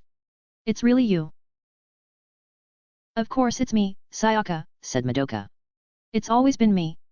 There was no need for you to be so violent, you know." Sayaka regarded the body of the incubator and shrugged as she sheathed her blade. "Bah, it's best not to let that thing talk. Besides..." Before she could finish, Nagisa plowed into Madoka, knocking aside the dolls in the way. She wrapped her arms around Madoka's waist and nearly bowled her over.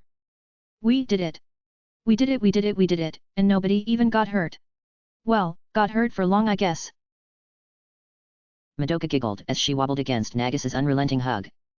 She ruffled Nagisa's hair and pulled Sayaka close to join in as well. Sayaka seemed reluctant at first but eventually gave in and laughed too. "You guys did a really good job," said Madoka. "I'm really proud of you both." "Ah, come on," said Sayaka. "We didn't do that much. Nagisa mostly ate cheese the whole time." Nagisa waved a fist. "Hey! That's not true at all. I saved your dumb butt plenty of times. Homura woulda killed you that one time if not for me." She stuck out her tongue. "Killed me? You're right, she just had me in a rough spot, I'da made it out." Sayaka pulled away and crossed her arms. She turned up her nose and let out a low harumph, but she could not keep up the facade for more than a few seconds before she broke into a wide smile and laughed. "I'm just joking, everyone did their part. What's important is that you're back, Madoka. I'm just sorry it took 3 whole years." After Nagisa finally released her, Madoka steadied herself on her heels. After so long not using them they felt really weird for her feet. "There's nothing to be sorry about, Sayaka. Where's Homura anyway? She may have released you, but I still don't trust her. After everything she's done, and the power she still has, I'd like to keep my eyes on her." "Don't worry, Sayaka," said Madoka. "She's perfectly safe. I understand your feelings, but I know she's a good person at heart." Sayaka's next thought was that's what you said before she turned into the devil. She did not transfer the thought telepathically, which made no difference because Madoka could read it anyway, and Sayaka surely knew that. But because she did not say it, Madoka made no comment. What Sayaka did say was, "Well, if you insist, I guess I won't argue." If Homura was good enough to free Madoka of her own will, said Nagisa. I'm sure Madoka's right about her. Don't be such a sourpuss, Sayaka. Sourpuss, said Sayaka. What kind of word is that? You been looking through Mami's books again, you little ragamuffin. Sayaka hooked her gloved fingers into claws and lunged at Nagisa. Nagisa let out a gleeful shriek and scampered out of the way, dodging between the dolls while Sayaka chased after her. They ran circles around Madoka and made her kinda dizzy. After a few seconds of goofing around, Sayaka suddenly skidded to a halt and stood straight, her face changed from mischievous to nearly panicked. Madoka did not need to look to know what she saw. After Nagisa ran another complete circle and only stopped when she crashed into Sayaka, Madoka herself turned to address the pair of friends who had approached. Hi, Mami. Kyoko. She waved. Neither Mami nor Kyoko waved back. They stood side by side in the middle of the cobblestone street, the blocky tenements arranged around them and the city spanning a great distance across the horizon above them. The setting sun formed a bright orange half-disk broken by black towers, but its light crept in and caused Madoka to squint until she shielded her eyes with her raised hand. Kyoko spoke first. So what the hell was all that? Anyone mind explaining? A barrage of thoughts bubbled in the minds of all four friends, but especially Sayaka and Nagisa, who knew what would soon come. Sadness, anxiety, regret. The emotions of an imminent farewell. It made Madoka sad too, to think how she would have to leave this world again, leave behind Mom and Dad and Tatsuya, and all her friends from school, and Mami and Kyoko. Just as Homura had left her. Perhaps that was why, although reclaiming her true identity as the law of the cycles caused her to remember everything Homura had done in the past 3 years, Madoka could not truly feel anger at her. Because she had given Madoka something special, 3 years of a normal life. It made wrenching herself away a new difficulty, a renewed hardship she would have to bear a second time. And while she knew her true place and true purpose, those 3 years were something to cherish, just as she had cherished the 13 that preceded it, the special memories of her friends and family that made her who she was today and forevermore. Homura had given her something. Everyone, if you looked, gave you something. I'm starting to remember, said Mami. You? None of you are supposed to be here, are you? Silence from the other side. Neither Sayaka nor Nagisa could maintain eye contact with their friends. Nagisa stared at her feet and Sayaka closed her eyes. The task of explanation, then, would fall to her. Mami, Kyoko. I'm sorry this had to happen. But you're correct, we do not belong in this world. We have not for a long time now. What do you mean by that? Said Kyoko. I asked for explanations, not more damn riddles. Why were you in that fancy dress, Madoka? Come on, can someone just lay it out clear already? Don't you remember, Miss Sakura? Mami's eyes stared ahead, focused unblinking on Nagisa. We were trapped inside a false Mitaki era. Miss Akemi became a witch, and then she... Kyoko turned away on a fast heel and shoved her hands into her pockets. She retrieved a box of Pocky and shoved a stick between her teeth. It bobbed while she spoke. I thought that was a dream. It really happened, Kyoko, said Madoka. With a toss of her head, Kyoko snapped the Pocky stick between her teeth and expertly caught both halves in her mouth. She munched, her eyes peering deeply into the cobblestones down the road. So that means you're all dead? Not exactly. Nagisa held out her hands. She thought by doing so she could placate Mami before she got upset, and Madoka, able to know Mami's thoughts as well, knew Mami's reaction already. We're more like, angels? Well, really we're just assistants to the law of the cycles, to make sure it runs right. Which means you'll be going away forever, said Mami. Despite the thoughts in her head, she remained outwardly placid. Is this true? Well, we'll be going away. But someday you'll join us, Mami. The strangeness of knowing what people will say before they say it filled Madoka with unease. She had never quite gotten used to this side of herself, knowing past, present, future, nothing concealed from her, all fates preordained. She knew Mami and Kyoko's futures, the same futures of all magical girls. She knew how this conversation ended. Someday, Mami said. Is there not? Is there not some way we could be together now? Mommy. Bebe, you have been the most special person in my life these past 3 years, even if you were not supposed to be here. I would just like... I understand there must be rules as to why you cannot stay. But if that is so, is it possible I could, go with you. Nagisa stepped forward and placed a hand on her arm. No, Memi. You should stay here. Stay and live your life, and do all the things you wanted to do. Like go to college, and become a teacher, remember? Yes, said Memi. Yes, that's true. Although the thoughts in her head were, none of that is important if I'm alone. Memi, you shouldn't worry about being alone, said Madoka. Many more people will be your friend, some you've met already and some you'll meet soon enough. I know your bond with Bebe is very special, and I know saying goodbye is always hard. But sometimes it's important to meet new people and make new experiences. Your life is a gift you should treasure. Before Memi spoke again, her thoughts went to Homura, and her expression changed. Yes. I suppose you're correct. But Bebe. Nagisa grabbed Memi's hands with her own. She looked up at Memi and smiled. Memi. I want you to live a good and happy life, okay? I don't want to see you cry over me, because we're going to meet again someday. If I find out you were moping around like a big lame blow, I'll be really mad. This caused Memi to suddenly giggle, and she wiped the corner of her eye although she had not been crying. She wrapped her arms around Nagisa and hugged her tight, and Nagisa hugged Memi back, and Kyoko shoved another stick of Pocky into her mouth and said. So that's it, hey. She stared directly at Sayaka, who had stood at Madoka's side the entire time, silent and motionless. Sayaka dreaded this moment more than she had dreaded the battle with Homura, and if not for the serious mean Madoka would have giggled. Well, you heard the boss, said Sayaka. I gotta go back where I came from. After everything? You're just gonna leave. I had my shot at life. And I got a second chance, too, thanks to Homura. I already owe more than I own. Her eyes met Kyoko's. Kyoko stood, shoulders straight and hands clenched, her heart racing and her blood surging. That's so dumb. Look, I dunno what dumb rules you got going on or whatever. You're my best friend, and you're not gonna ditch me for such a stupid reason. Kyoko, said Madoka, I'm afraid I can't allow Sayaka to stay. The rules for magical girls should probably stay in place, for everyone's benefit. I really wish none of this had to be, that every girl had the chance to live their full lives happy. But a balance must be struck.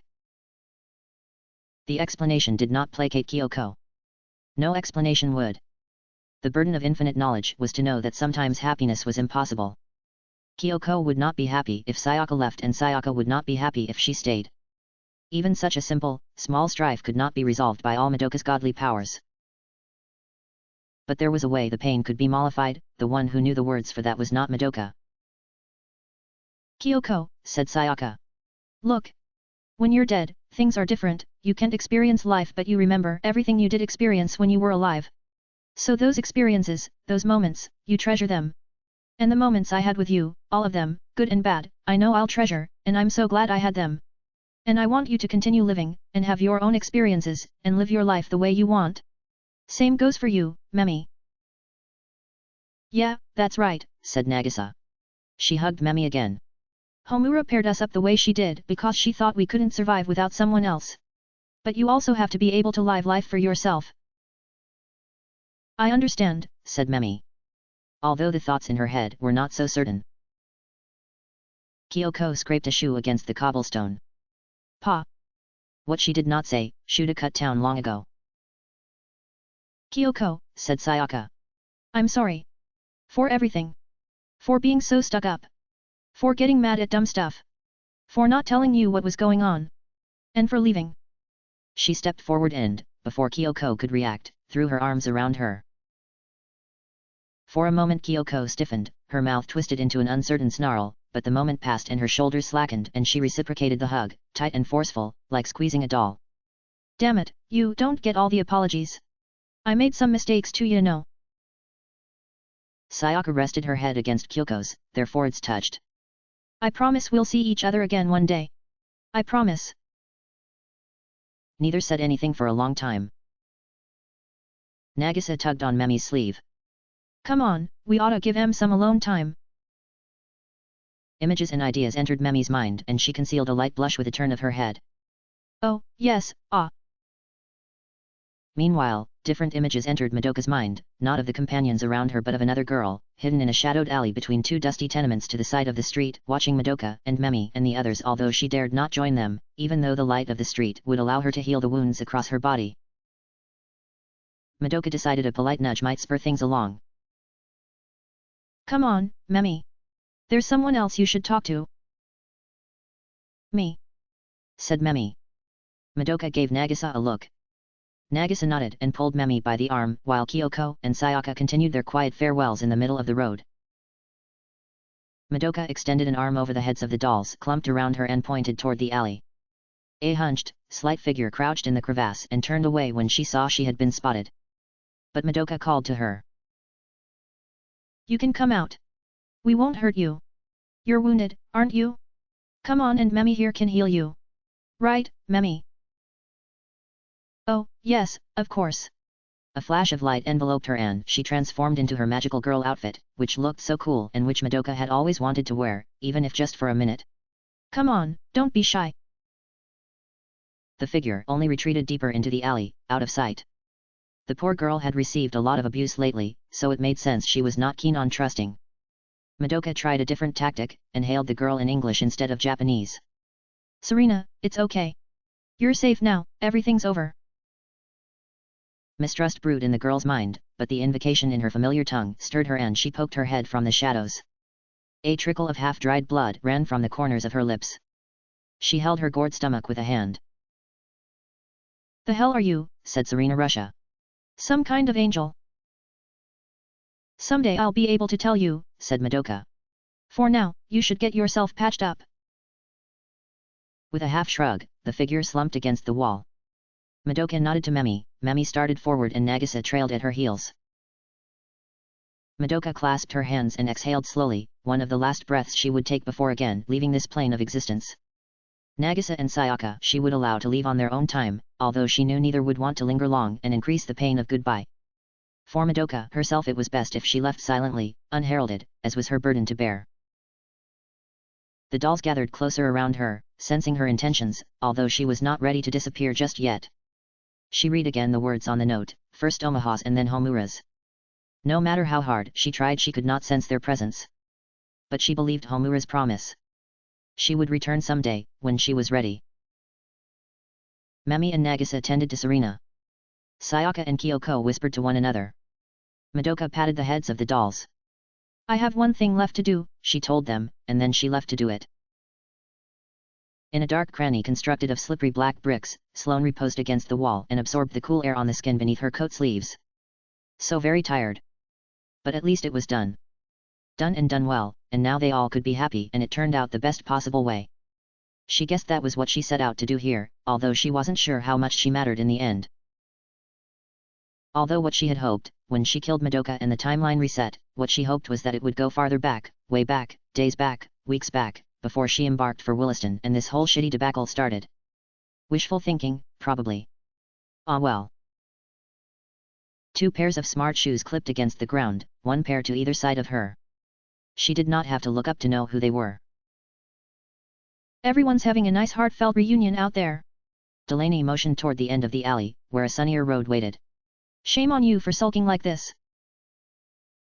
Erika's boot nudged a pile of glittering grief cubes at Sloane's side. It appears Omaha left these for you. You should attend to your soul gem. Sloane's eyes fell on the pile. More than enough for a cleanse. Nah. Oh, rubbish love. No need for the doom and gloom. Think of the life you've yet to experience. That blonde girl, she's a fetching lass, eh? You could probably weasel your way into her heart like the little weasel you are.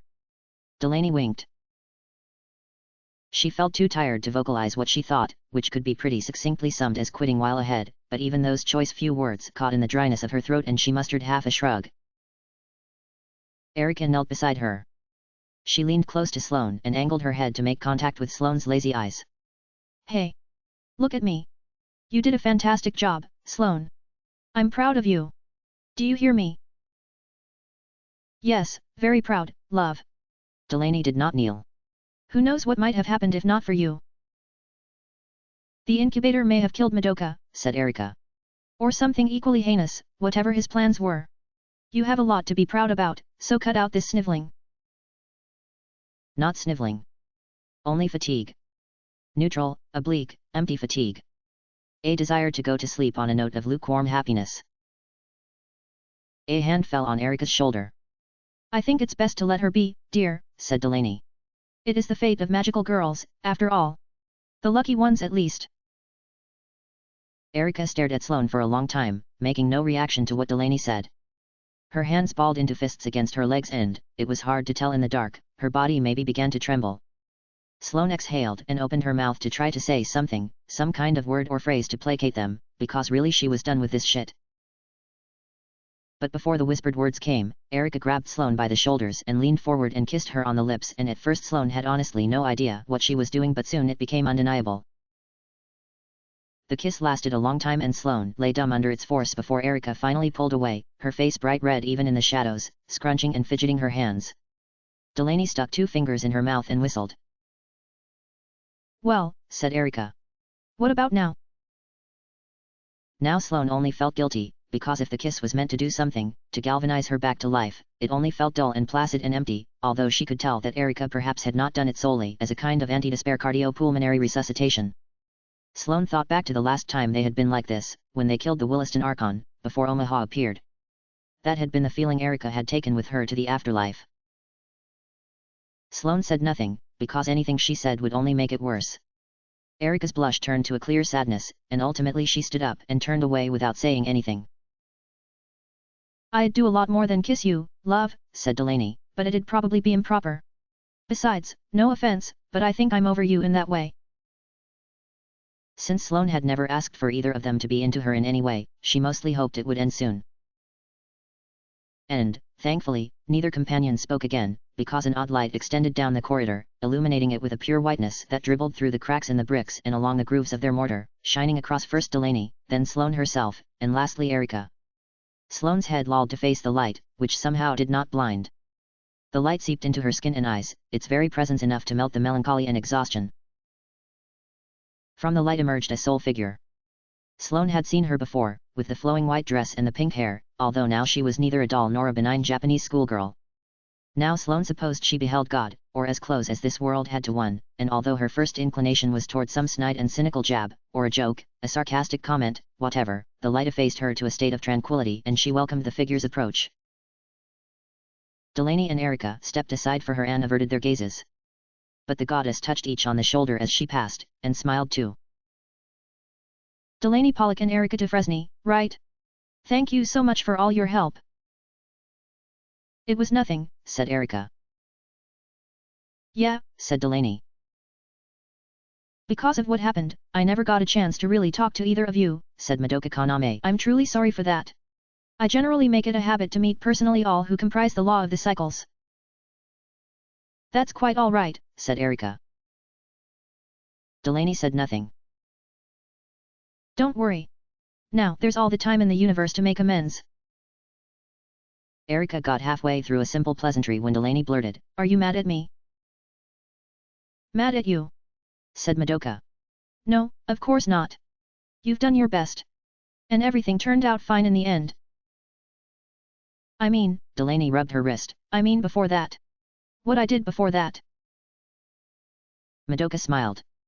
She placed one of her slender gloved hands on Delaney's shoulder. Don't worry. We can talk about that if you want. But first, I have something important to do.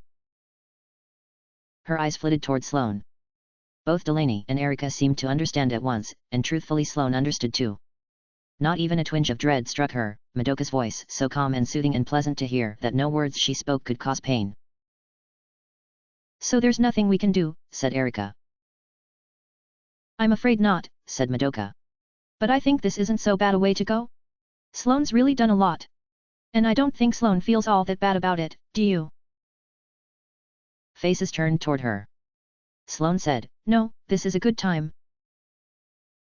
Erica looked as though she might say something, but Delaney grabbed her and pulled her aside.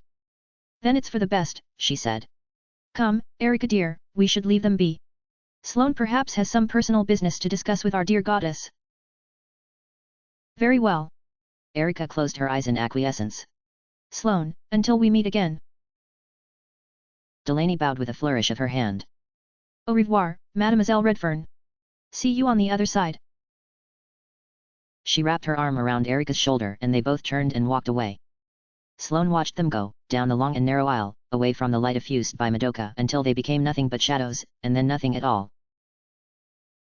The alley fell silent. When she mustered the strength, she looked toward Madoka. Madoka was now no longer in her goddess garb. She had returned to the simple schoolgirl outfit, and she no longer stood but sat. They were both sitting, in plush velvet chairs, because they were no longer in an alley but a movie theater, lined with long rows of identical empty seats. A massive silver screen stretched before them, a circle of light from an unseen projector dancing across its undulating sheet. Where? Sloane looked down.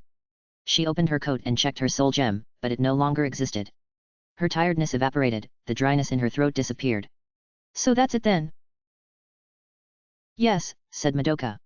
I figured you weren't one for theatrics. No need to make a big show out of it. Sloane took another glance around the cinema.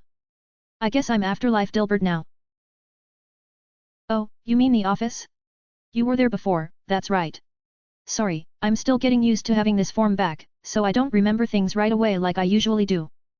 Madoka reclined in her chair. She grabbed a soda in her cup holder and slurped from a straw, although Sloane had the suspicion they were not in a real theater and it was not a real soda. Even though it's a conceptual plane of existence, it's more familiar if it looks like something in real life. But I had no idea what to make it look like, a school, a meadow. If it was something normal, I worried everyone would get bored. Plus, I need them to do important jobs, so I can't have everyone slacking off. She giggled and beamed. I'm kidding, of course, it's not a big deal. So why an office? Oh. Madoka clasped her hands. I thought about something that would make people feel fulfilled with their jobs.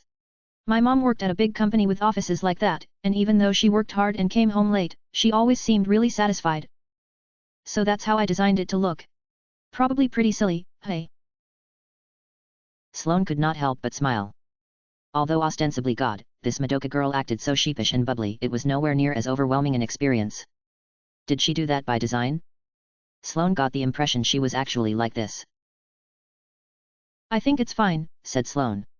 Not sure how someone from ancient Mesopotamia would feel.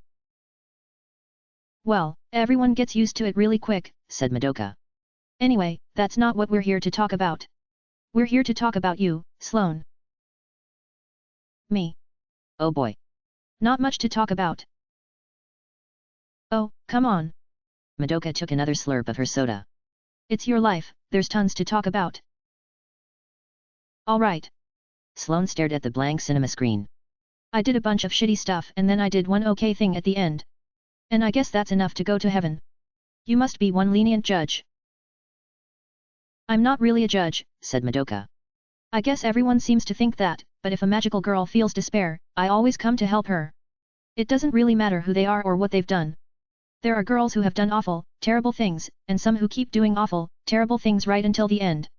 But nobody, not even the worst person in the world, is all bad. Everyone has something inside them worth saving. I truly believe that. Sloane chuckled, and then laughed outright. Nobody is all bad. Everybody is worth saving. That's... So all that time Delaney was worrying, it didn't mean a thing. That's not true, said Madoka. It was the good inside her that made her worry. I guess you're right to laugh. A lot of people do. I know I'm not a philosopher, or some grand arbiter of justice, like a lot of people think. But I do believe everyone deserves happiness, and I try to give it to them. Slowly, Sloane stopped laughing, and soon she stared at her boots beneath the seat. I took happiness away from a lot of people, she said. I killed them. I know, said Madoka. And I'm not going to say what you did was all right. But now, that stuff doesn't matter. Now your existence will be for the good of all magical girls. Everyone makes mistakes. Unreal. The simplicity of her morals, it was in some ways aggravating but in others a welcome relief, a soothing panacea. Still, it did not overcome Sloane's own thoughts, which turned toward Claire Ibsen, her friend who she had killed, who did not even have the chance at an afterlife for redemption. Madoka's hand touched her shoulder. Let's talk about your life, Sloane.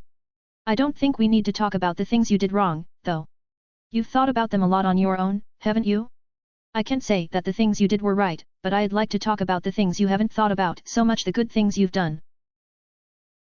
I had some tangential hand in your rescue, I guess, said Sloane. She bit her lip and added, sorry for murdering you that one time. Oh, don't worry about that. Madoka jiggled her cup.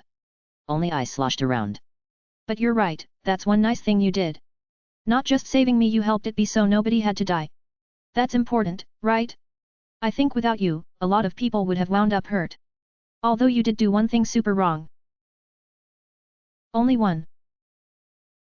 Madoka covered a giggle with her hand. You left without saying goodbye to Kyoko and Memi. Come on, how could you? They'll be sad when they find out. Oh. Sloane had actually actively avoided meeting them. When they woke up back on Earth, and she saw they would have some reunions with their more long-standing friends, she decided not to make things awkward by dying in the middle of it and crawled into the alley where it was quiet and cold. After you put in so much effort to save them, too, said Madoka. She clapped her hands twice and the lights in the theater dimmed. The cinema projector began to churn its tape and images faded onto the screen. They're two of my best friends, so I'm really glad you did what you did. Memi in particular would have enjoyed being your friend, I'm certain. The screen came into focus. On it was Memi and Nagisa, on the street in front of Homura's apartment. Memi knelt beside Hennepin, who looked like she had fallen into a thresher. Small yellow ribbons slid into the wounds and stitched them, while Hennepin protested with pained grunts. Memi can get really lonely, even though she tries not to show it. So it's really sad for her when Nagisa and Sayaka and you leave, and it gets worse because Kyoko leaves not long after. The screen changed. It switched ahead, they were no longer viewing the present but what could only be construed as the future. Well, it made sense for a goddess to be able to see all points in time, Sloane supposed. She didn't ask more about it. On the screen was Kyoko, in some neon-lit urban area, bundled in a jacket as she walked with her head low. Kyoko was always a restless spirit. She goes back to wandering around to different cities, never staying anywhere too long. Madoka narrated the events on screen, which showed Kyoko in various settings and contexts, sometimes battling wraiths, sometimes helping out younger magical girls. Sleeping under overpasses, eating random foodstuffs. She meets a lot of people and does her best to help them out. So is this some kind of lesson, said Sloane. Like, you help this person out, and she helped these people, so in a sense you helped those people too. If that's the way you want to see it, said Madoka. Which I think is a pretty fine way to see it, personally. A final shot of Kyoko showed her walking across a bridge during sunset, a pack slung over her shoulder, a candy cane in her mouth. Two other girls walked alongside her, both looking maybe 12 years old. They chatted between each other while Kyoko stared onward in silence. Then the screen switched to Memi's apartment, unchanged from when Sloane last saw it. Memi sat at the triangle table alongside Hennepin. Both ate sponge cake. Hennepin stays with her, said Sloane. Yep, said Madoka. Her Japanese gets really good really fast, so she figures why not stay? It's a good thing, too, because if Memi were truly alone again I don't know if she would last long. But she and Serena strike up a friendly rivalry. A new scene played. Memi and Hennepin fought a horde of wraiths together, kind of like the time Sloane and Memi fought the Greater. They both seemed to gun for kills, displaying aggressive grandstanding and flashy acrobatic stunts. Together, they train the next generation of magical girls in Magica era. And so the cycle continues. Sloane thought none of this would affect her, had even prepared to harden her heart, but somehow the sight of Memi and Hennepin competing wormed its way deep, especially since it was such a random combination of people from Sloane's life, two people who never would have ever met each other if not for Sloane. She laughed, because what else could she do but laugh at something so ridiculous? The laughter came fast and easy, it tumbled out of her, especially as the screen showed more scenes from the daily life of Memi and Hennepin. Memi and Hennepin. You touched more people than just those three, however, said Madoka. She waited for Sloane's laughter to subside before the screen changed again. This time not to a person Sloane recognized, but a place. A place she would know anywhere, despite its generic buildings and flat topography. Fargo. Oh come on, said Sloane. You're gonna show all the random civilians I saved from wraiths now? Come on, that's overkill. Madoka smiled. If I did that, we'd be here for days, ha. No, I'm here to focus on someone else. Sloane took a closer look at the scene. She noticed the camera, or eye of God, or whatever gave them this view, focused on a single figure, hunched against the wind as she strolled down the main street. It took a while for Sloane to recognize her, buried beneath so many layers. Anoka. Lily's her real name, said Madoka. You saved her in Minneapolis. She had wanted to go back to Vancouver or wherever she was from. Something about apologizing for the girl she killed. Sloane could not even remember the details, although she had told that big tragic backstory and everything. Madoka said nothing more. The snow melted, the seasons changed. Anoka remained in Fargo. She fought wraiths, she helped passerby magical girls. It played like a montage. So Anoka stayed in Fargo. Helped more magical girls. That was the theme. The people Sloane helped pay it forward. They help others. The law of the cycles. Sloane had always wondered why they called it that. Seemed like an odd name for random disappearance from existence. But that was the logic of God, who sees all creation from beginning to end. Renewal, rebirth. Things happen again, endlessly. The people Anoka helped would help others. And so on. And together they formed a chain, helping each other from one end of infinity to the other. In the end, they all die. Sloane slid her hands into her pockets. Yes, said Madoka. But they also all lived. The screen went dark. So is that it? There's plenty others I could show you, people you helped a lot and who you maybe don't even remember, said Madoka. I think you're getting the idea now. However, there is one person I want you to see.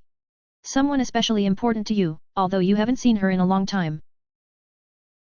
One more. Okay. The projector flashed again and a new scene appeared. At first, Sloane wasn't sure what she was looking at. It was a bland room with pale blue walls, a chair, screens, and diagrams on the walls. A counter with a sink, hand towels, cabinets. Like some kind of doctor's office. Or a scientific laboratory. A woman walked into view, a woman with Sloane's face. Sloane blinked. It was her, it looked exactly like her, only older by maybe 10 years.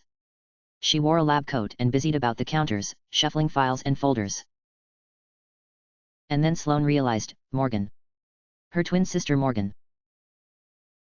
She remembered her wish. So that Morgan would see again. Because Morgan had always been better than Sloane, smarter, friendlier, kinder. A more perfect iteration of the same human being, and that thought had filled Sloane with so much jealousy. She's a doctor, said Sloane. An optometrist, to be exact. Optometry. Of course. Unlike Sloane, Morgan had never hated the doctors they went to see, even though they performed so many tests and asked her so many questions. She had always asked questions back, what is this tool, what's the purpose of this examination, do you have any new developments, what are your hypotheses? She liked the word hypothesis, took every possible chance to use it. On the screen, Morgan stepped back from her papers. She took a deep breath, sighed, and stared wistfully at the counter, where small framed pictures stood. 3 of them, a handsome man, a pair of children, and the third a family photograph, Sloane and Morgan and Mom and Dad, with an obscure blue backdrop and both girls dressed in identical dresses. Sloane remembered when the picture was taken, she hated the stiff collar, tugged at the bows even when Mom slapped at her hands. She still remembers you, said Madoka. She thinks about you a lot. The dam burst. Sloane folded in on herself and pushed her hands to her face and cried, strong waterless sobs that caught in her throat and only confused her because none of it was real, she was not real, she was dead, a ghost, a wisp of air. Morgan. Morgan, Morgan, Morgan. It began with Morgan, Morgan, and Sloane, 2 copies but one blind, and Sloane had traded her soul and life to cleanse that blindness. If the screen showed more, Sloane did not see. Madoka's hands wrapped around her and hugged her, patting her back and stroking her hair. You've done a lot to be proud of, said Madoka. You made a wish to help her, remember? Even though later you told yourself it was for spite, when you made that wish. You did it to help her. Because Morgan had always been good. Because Morgan had always been smart. Because she deserved a chance. I forgot, said Sloane. I can't believe I forgot. I forgot that I love her. She loves you too, Sloane. The love welled inside Sloane's chest, the love she had buried so long beneath snow and mud and dirt and the entire city of Fargo, love for Morgan and for Mom and Dad too, and love for Claire and love for Delaney and love for Erica and love for them all, Omaha and Homura and Memi. And Kyoko and Hennepin and Anoka and Ramsey, the ones she had killed, the ones she had saved, she realized she loved them all, and that they meant so much to her, and that above all she was grateful to have shared her life with them. That was what she forgot, love, what she had killed inside herself, and next to Madoka, who exuded love, who seemed to be nothing but pure love bundled into one singular essence, she remembered, and she loved them all, and she loved the ones they loved, and the ones nobody loved. It's okay, Sloane. Now you understand. Now you understand. The cinema broke away. The seats and screen ebbed into non-existence, fading, becoming nothing, until only the projector remained, spilling light into the white void, illuminating that which was always illuminated, that which was always good. The light shone strong and bright in Sloane's eyes. It went out, and Sloane vanished too. The end. Chapter 43, Credits. Credits. Thank you to all my readers and reviewers. I have been very fortunate to receive thoughtful and detailed reviews, and I have enjoyed reading them very much. I am also thankful for those of you with whom I have shared longer conversations via personal message, and I hope you found my ramblings about writing in novelistic form interesting in some capacity. A special thanks goes out to the user Imagination, who created the Fargo TV tropes page, which was very well done. Additional thanks to the user INTJ, who reposted this story on various forums. Many others of you have posted reviews or recommendations of Fargo on other sites, and for that I thank you. It's always my goal when writing to make a connection with people through what I write, and I hope my story has managed to do so with at least a few of you.